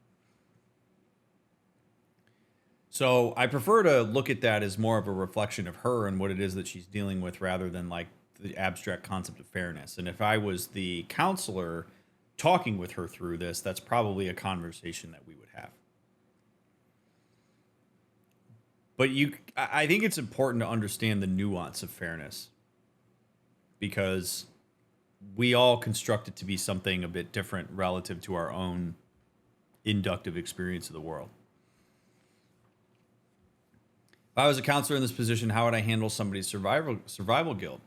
You would remind them that guilt is a narrative, that the judgments that they're making about this is a choice. It's a frame that they're choosing to put around the events that are happening, asking them to evaluate whether those frames are useful to them or healthy for them, reminding them that the entire situation they're embedded in is absolutely horrific and that there is no possible way that this could have ever been fair. And to focus on maybe a level of appreciation for what it means that you, in fact, are a person who was selected for this. But getting into the narrative aspect of it, the judgment aspect of it, I think would be an important piece of it. What are you going to do with the fact that you are here? Some people will get themselves into a space where they self-sabotage themselves because they don't sense that they're worthy to have the experience that they're having, and really you're not doing any. You're not actually equalizing the scale if you self-sabotage your life just because other people missed out. All you're doing is just wasting the opportunity you were given, and I think that's an important conversation to have in that space.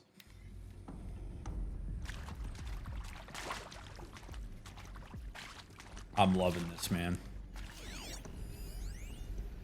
Travis Tate. Now, those lame FBI black hats at Mockingbird back in the day, I enjoyed schooling them. But maybe I went in too hard on this poor counselor. She was cute, and just going down a checklist after all. Couldn't expect her to see how ridiculous Zero D's ambitions are. God's own budget thrown at a kid playing with a hologram sculptor? Palms up, honey. I'm just calling it like it is. Hey, look, Mom, I'm making nature. Now, if nature is so important, why not let nature take its course? Extinction? That's natural. Zero Dawn? No, ma'am, that ain't. Heck, it's so unnatural it'd be called an abomination back home, and you know it. That's why you're hiding it. Meanwhile, my little honey of a counselor, she's munching the inside of her cheek. Bad habit. She chewed one of her nails, too, just one. Not your day, was it, little sweet pea? Saw her quota slipping away. Said, I assume you intend to decline the assignment, Mr. Tate. You kidding me? 18 months hard labor in exchange for 30 years lounging around Elysium watching porn? Sign me up. Yeah, that sounds about right.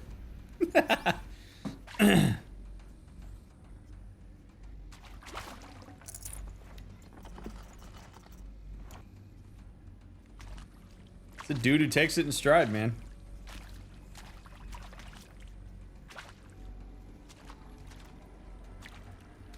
Power's down.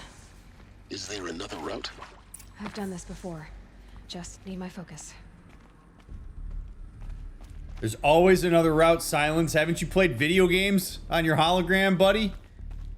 Always another way around. I really want to know if I can jump down there. Kind of thinking I would die if I do, though. Do I take a shot?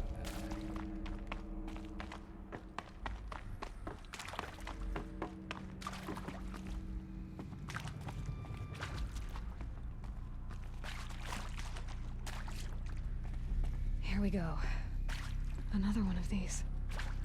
Need to find the right configuration. Hey, I'm done with Brett's incompetence, okay? Somehow, he managed to install an H-emitter node backwards. Everything's in reverse. I don't get paid to clean up Brett's messes. If you want it fixed, send him up to storage for a new emitter, not me. Parker out. So it's backwards. Hey, I'm done with Brett's incompetence, okay? Somehow, he managed to install an H-emitter node backwards. Everything's in reverse. I don't get paid to clean up Brett's messes. If you want it fixed, send him up to storage for a new emitter, not me. Parker out.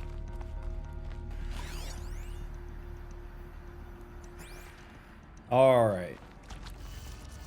We're going to tackle that in a second, but I want to see if we got anything else creeping around here. Does not appear that we do. I don't like that they made these audio logs. This guy's corrupted. So we got left, up, left, down, right. All right, one more time. Hey, I'm done with Brett's incompetence, okay? Somehow, he managed to install an H-emitter node backwards. Everything's in reverse.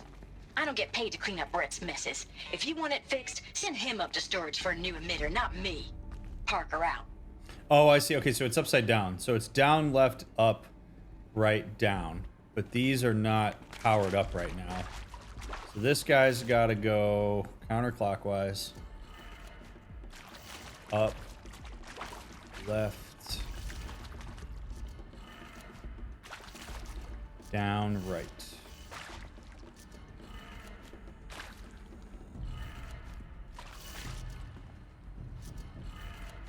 Done. I should check the door nearby.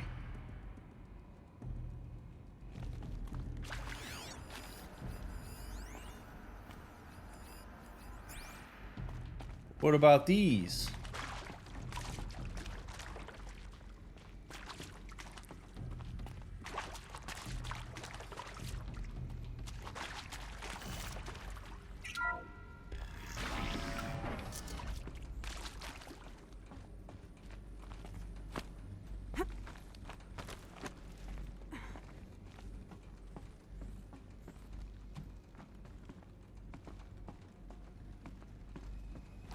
Okay, easy, Aloy. Holy shit. Found one. Oh, here we go. Okay. So then we go over here. We open this chest. Pop this baby in. That should do the trick. All right. Now let's get that door open. All right. So up, left.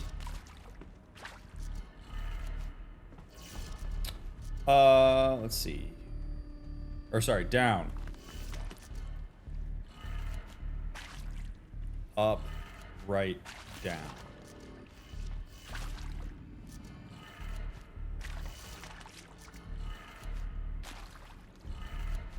That did it. Door should have power. Now to see what lies beyond it.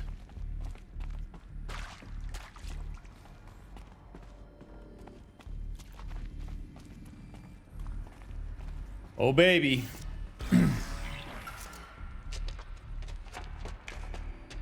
How are these guys down here? Eclipse. They're here. Avoid contact. Lines look good. Gaia. It's up there. Second floor. Can you reach it? So much for avoiding contact.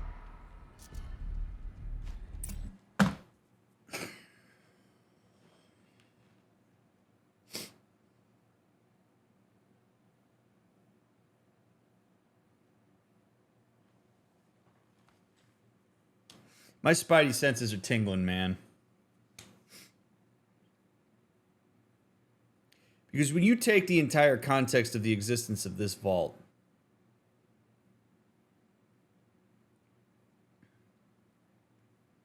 there is no way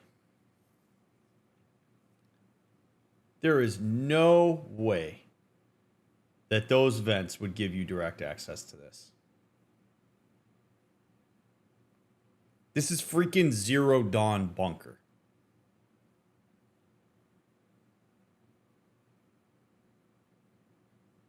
It took Aloy having to have 99% genetic copy and Elizabeth Sobek's voice and name to open the vault.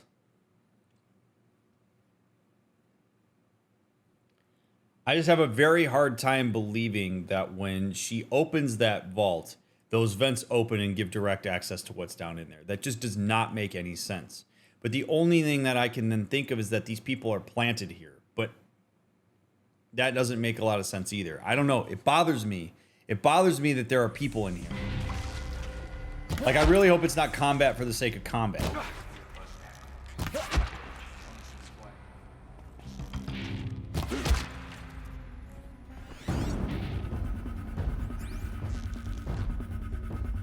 And why are they trying to kill him? Like, it's just... Something out there.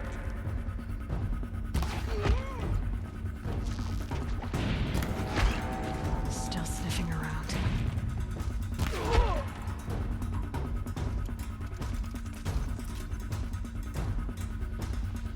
It just breaks the immersion for me.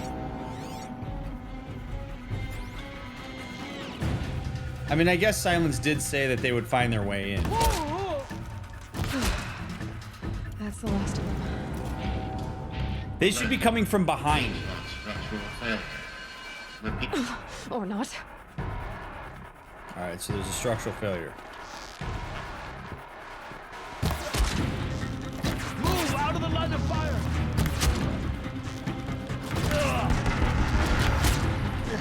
Night. Room's clear. For a moment, anyway. Then get moving. You have to find Gaia.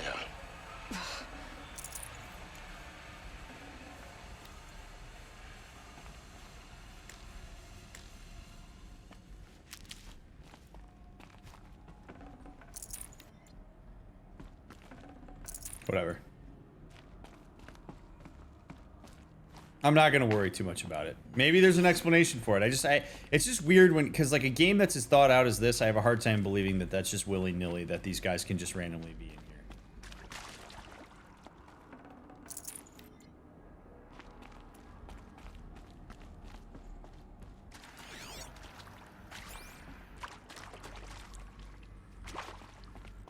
here. Alert. Structural failure prevents access.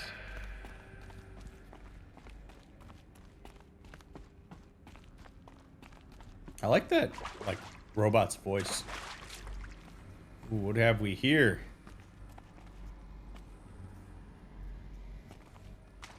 Hello, I'm Margot Shen, and this is Hephaestus. As the name might tip you off, this is going to be the subordinate function that Gaia will use to make lots and lots of robots. Her personal forge. Except, it's not that simple. So like, you probably noticed that only about a third of you are robotics engineers. The rest, experts in machine cognition, virtual heuristics, that stuff. Well, that's because we aren't going to be the ones designing and building robots. The last thing we want is to burden Gaia with a bunch of outmoded 21st century designs. Waste of time. Our purpose is to empower Gaia to build the robots, and not just build, imagine, from scratch. Any robot she needs for any conceivable purpose, designed and fabricated at a snap of a finger. Hers. Her finger. So, Hephaestus isn't really the forge. It's more like the knowledge of craft and ingenuity of a mastersmith to wield the hammer. Encoded as software. Virtual creativity made real. Gaia's already learning. In simulation, she's doing some very creative things with fractal assembly and animal morphologies. Her designs aren't about to win the Liam Prize anytime soon, but hey, everyone has to start somewhere. So, yes, time to get started. Let's do this. I don't get it. Which part? It's a little technical in places. If Gaia was designed to save life, why would the robots it makes attack people?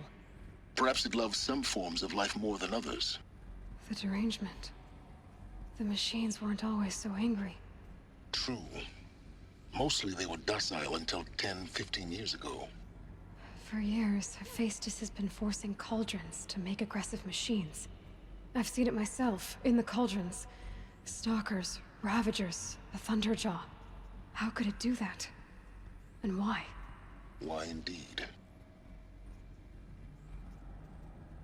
Because it was sabotaged. Look, there's no way this shit didn't get sabotaged. The thing that's crazy to me. I mean, I understand that like what they're doing, but you're essentially creating the same thing that Pharaoh created, hoping. It presupposes that Gaia has a conceptualization of like good versus evil. Like you would essentially have to somehow train that AI to understand that what happened up until this point with all the corruptors and Pharaoh machines, that was objectively bad. And that there is some sort of like morality that says that this is good. And that creating these machines and terraforming the planet is the ideal thing. Like, you're essentially creating this Gaia thing with the presupposition that humans are the ultimate benefactor of the environment that's being created. But in order to do that, Gaia would need to understand the Pharaoh robots as being bad.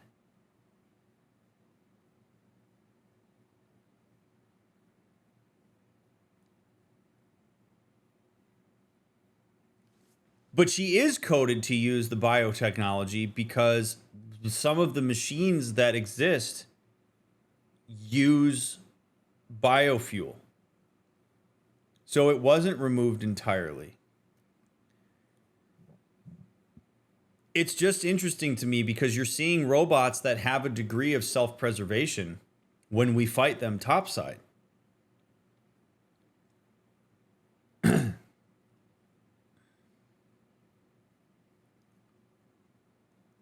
Man. It's just an enormous amount of complexity. And we're going to learn more about it. But you would have to implement a morality complex. Simulation results from Margot Shen. From Margot Shen to Elizabeth Sobek, simulation results. Wow, you weren't kidding about Gaia's predilection for animal morphology. Let's try this again. Wow, you weren't kidding about Gaia's predilection for animal morphologies. Sure, not totally unexpected given the rough natural terrain her bots will have to navigate, but I agree that there's something deeper going on here. Her designs aren't just functional, they feel almost like, well, tributes is the word that comes to mind. As though she's already mourning their loss. And not just for the disappearing fauna of our time, but creatures from the fossil record too. References to megafauna in some of her designs. So cool. Well, whatever Gaia thinks up, Hephaestus will empower her to build it. I just wish we could still be around for a century or two to see what she makes. Margot.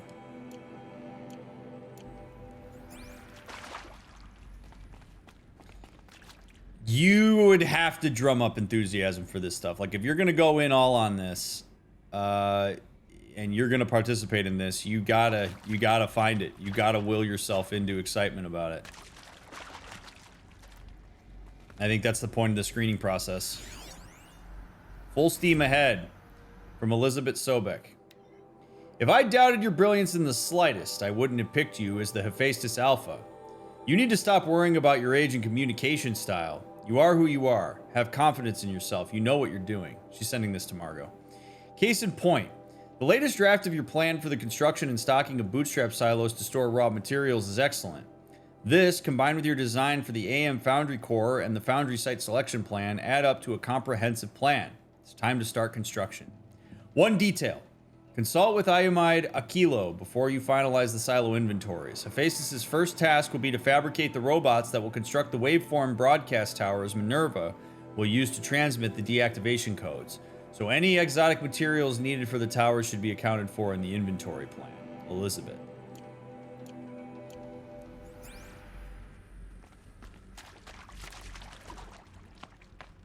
I appear to be missing 2 pieces of lore and it's driving me nuts.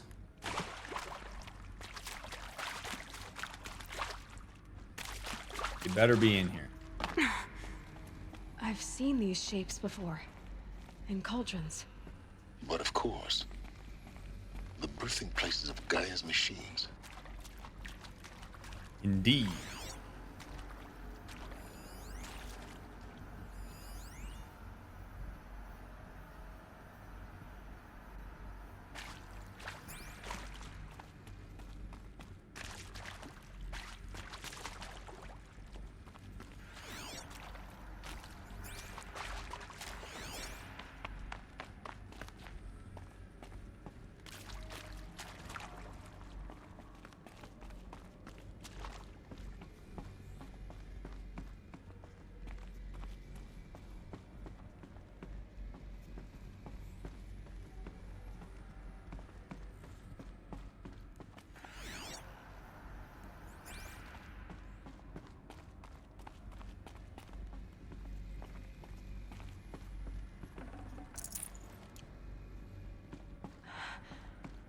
think this is it.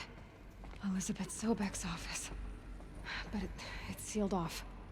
There's got to be a way inside. More Eclipse. Careful now. Yeah, man. Silence is on the cusp. Gotta have Aloy survive so he can get his info. Can I shoot through this? Nope. What y'all doing in there?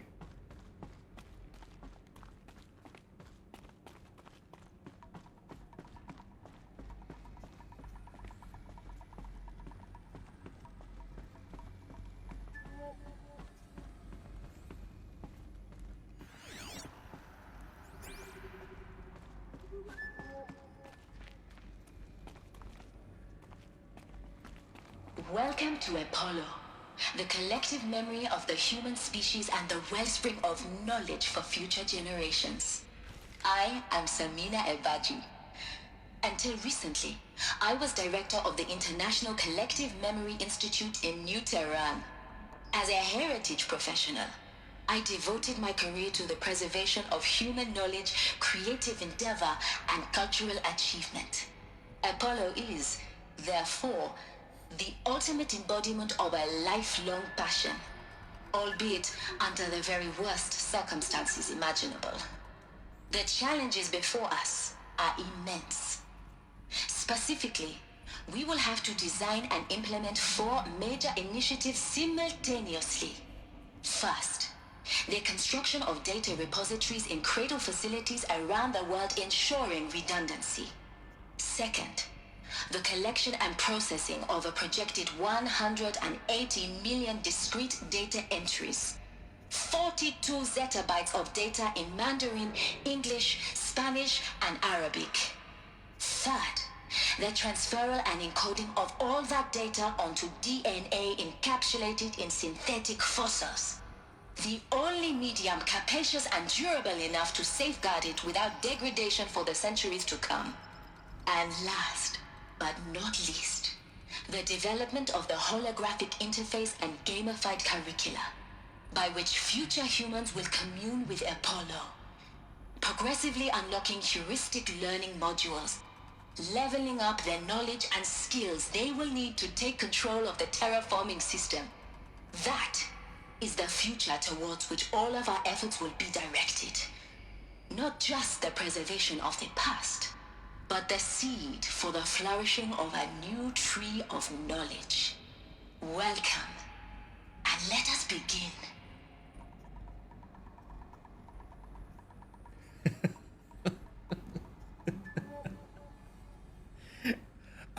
You kind of would have to do it that way. It actually makes sense from like a developmental and learning theory perspective. Like, it completely makes sense that you would have to disseminate that information slowly. Like, we don't take enough time to acknowledge just how amazing everything around us is. That, like, the fact that I am playing a video game and in real time, I am broadcasting that out and interacting with people while I'm doing it. And then you on YouTube are watching this video either days, months, years into the future is astounding. And it is the culmination of a shitload of human ingenuity, curiosity, exploration, etc. Like, the mere fact that this mouse exists is incredible. And so imagine you go 300 years into the past and you hand this device to the people that existed in, I don't know, the 1600s. Those people have zero capacity for understanding how that thing came to exist. Zero contextual knowledge, zero buildup. So what's mind-blowing about this entire thing is that these people are trying to disseminate thousands upon 10,000s of years of human evolution and exploration and curiosity and ingenuity, and they're trying to disseminate it to a group of people who are essentially starting from zero.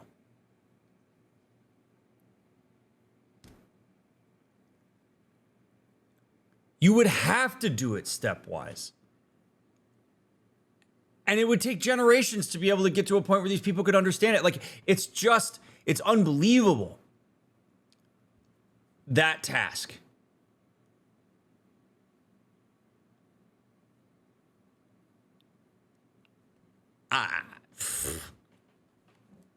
You got to be kidding me. Like, we can barely grasp the idea in this world that we're in. These people could barely grasp the idea that these machines were going to wipe out all organic biomass and we're going to convert it to the decimation of the planet.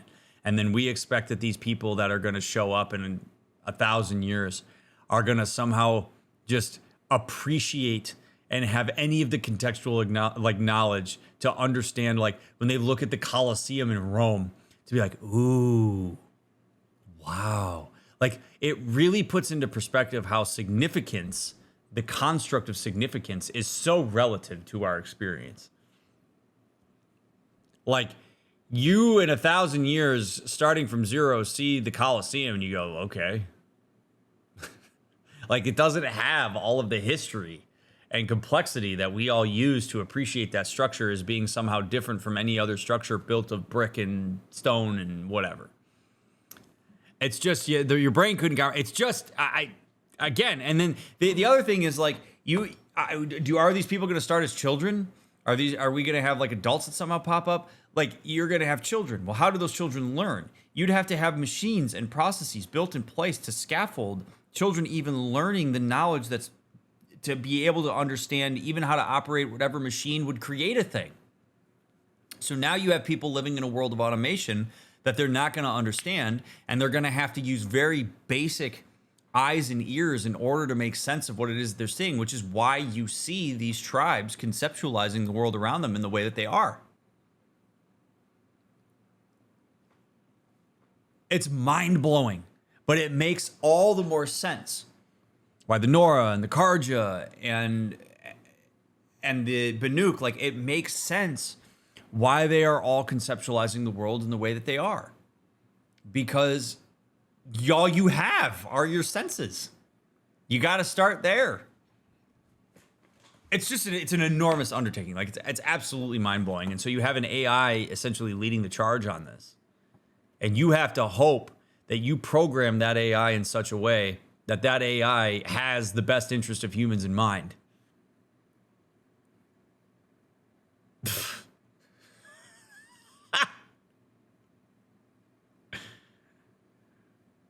Both, Rogue. I don't know why you couldn't be both. Man. I mean, just what an incredible world, and it's amazing what Gorilla came up with here. Encapsulated DNA. Bam! Dino DNA. From Samina Abaji to Elizabeth Sobek.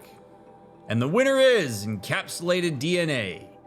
Over the past 10 days, I performed an exhaustive review of data storage solutions, magnetic, optical, quantum, even that eternity tech that FAS was shilling a year or so ago. But every other solution has one or more fatal shortcomings.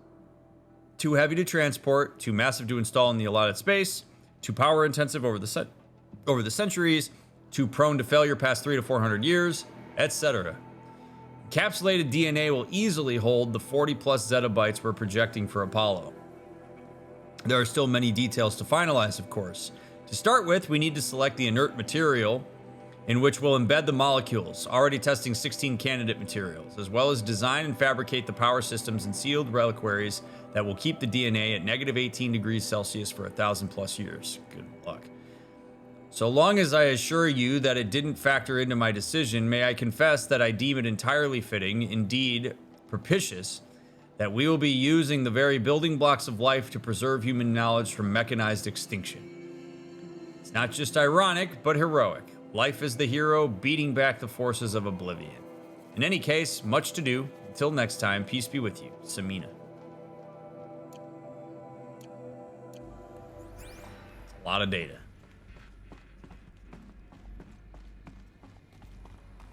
It's an enormous amount of data.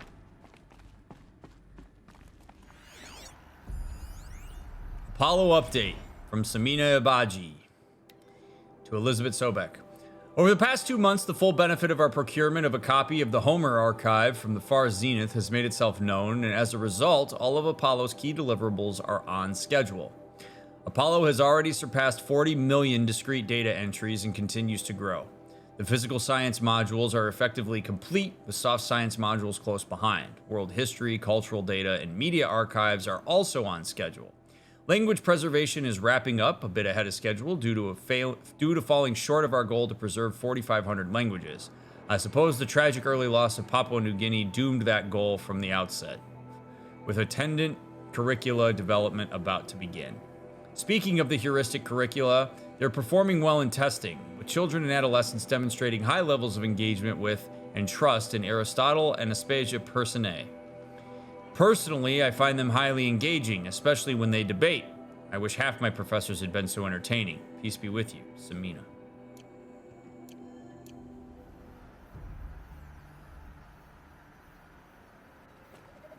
A zettabyte is a billion terabytes. It's a lot.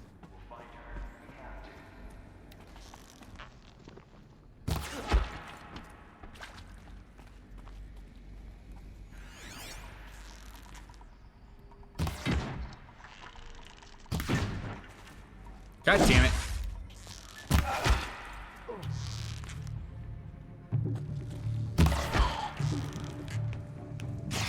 Ah!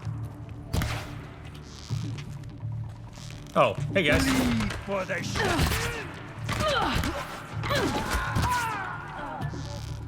She's disappeared.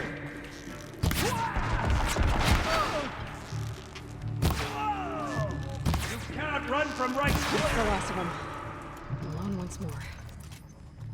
In what should have been a cave of wonders. Look around. See if anything is left.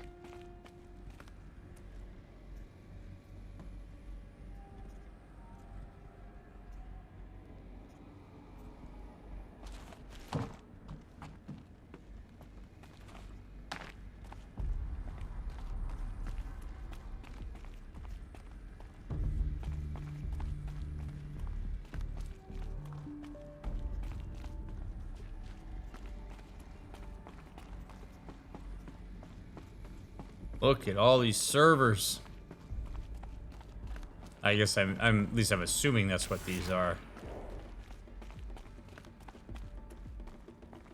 Jared, thanks for the 28 months. By the way, those of you that have been subbing, thank you so much.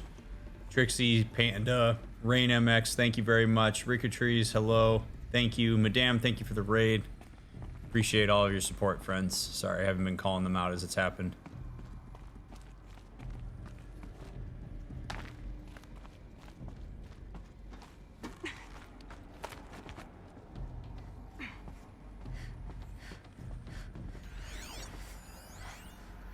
Harry's testimonial. Dr. Sobek, please archive this testimonial in Apollo. Cross-reference to all mentions of my name and Operation Enduring Victory. My name is General Aaron Harris.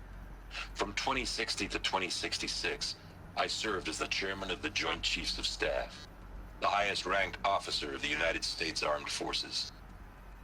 The tenure of my command included strategic planning and oversight of Operation Enduring Victory, a falsehood perpetrated on the civilian populations of the United States and other nations during the last 14 months of life on this planet.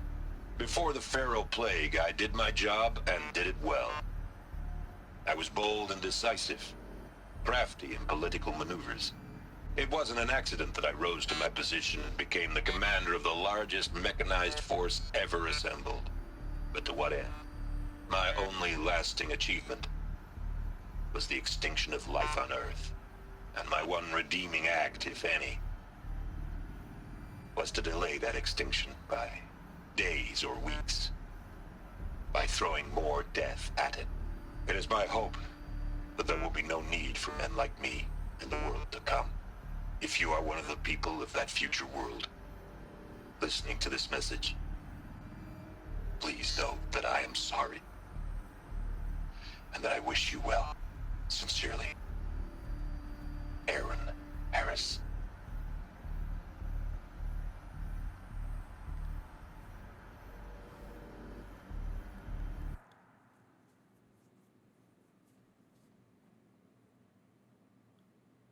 That dude's self-reflection is awesome. I mean, he acknowledges the reality of the impact he had on the world around him. And he's realistic about it. I gotta respect that. Like, I really do. It sucks. He was put in a shitty position. And the fact that he takes accountability for his decisions is awesome. I mean, he's really I don't know, he's like the more measured, I don't want to say anti-Ted Pharaoh, but he's very different than Ted Pharaoh in that way. Like, this guy is willing to really own up to it. He feels the weight of his decisions in a way that's less reactive than Pharaoh. And I just, the guy has basically decided that he wants to be known realistically. He wants his legacy to be understood as it was, not as he wants it to be.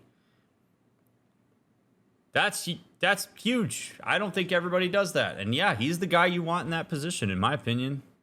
Somebody who's willing to do that. Somebody who holds on to integrity in impossible situations. Man.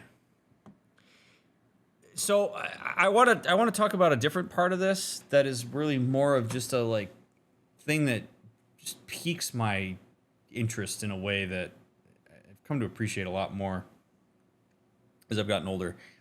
I recently saw a post on the internet of video footage that a person took in the streets of, like, I don't know if it was like Amsterdam or something. It was like some city, and it was like in like the 1800s or something like this, or like the early 1900s.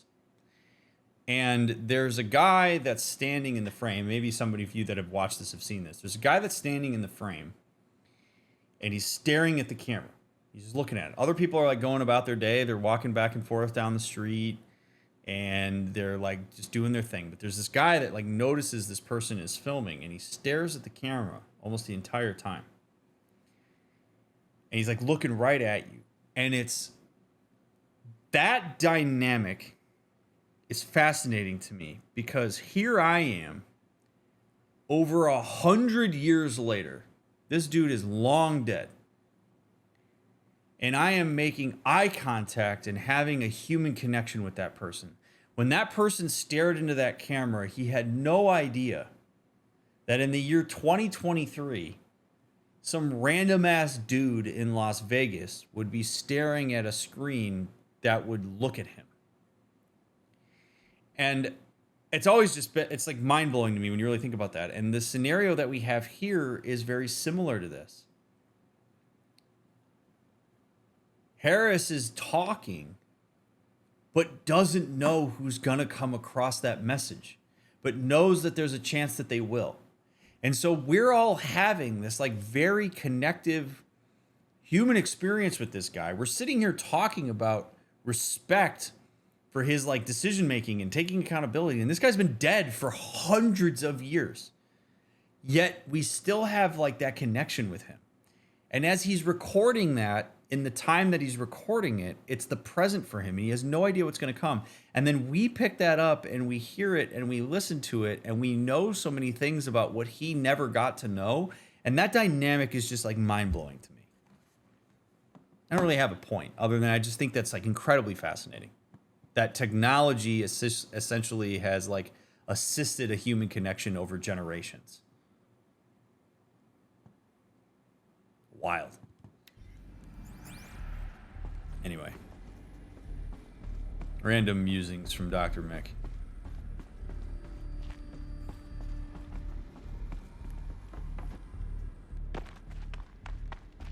And in some ways, that's what this whole project was about. Was maintaining humanity and maintaining some sense of connection to, like, future people. And so when people like Ted Pharaoh want to be remembered a certain way, it makes sense. Because you never know, like, what your legacy is going to be. And for a lot of people, that matters to them, even if they're not alive to see it play out. This guy chose to take the realistic narrative. This guy chose to say, understand me for how it was, not for the story I want to cultivate. I think that's cool.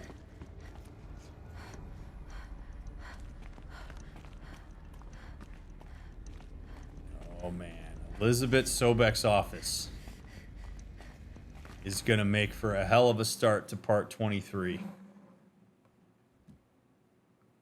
My friends, thank you so much for being a part of this episode with me. I hope that you enjoyed it. What an incredible... I love this so much. I mean, we just did what, like 15 minutes of game content, and it took like 2 hours. This has been so fun to talk through. It's been so fun to analyze this stuff and to just kind of share my thoughts on it. I hope that you like them in some way. I don't claim to be right on any of this. It's just I'm just one guy giving my perspective. Just an incredible world that was created here. So I hope you'll leave a like on this. I hope that you will leave a comment down below. Let me know what you think of the episode.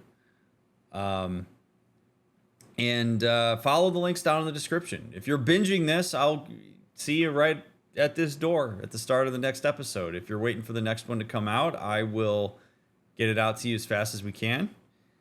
Your support is awesome. I really can't thank you enough for believing in what I do. Please share it with people you think could enjoy it.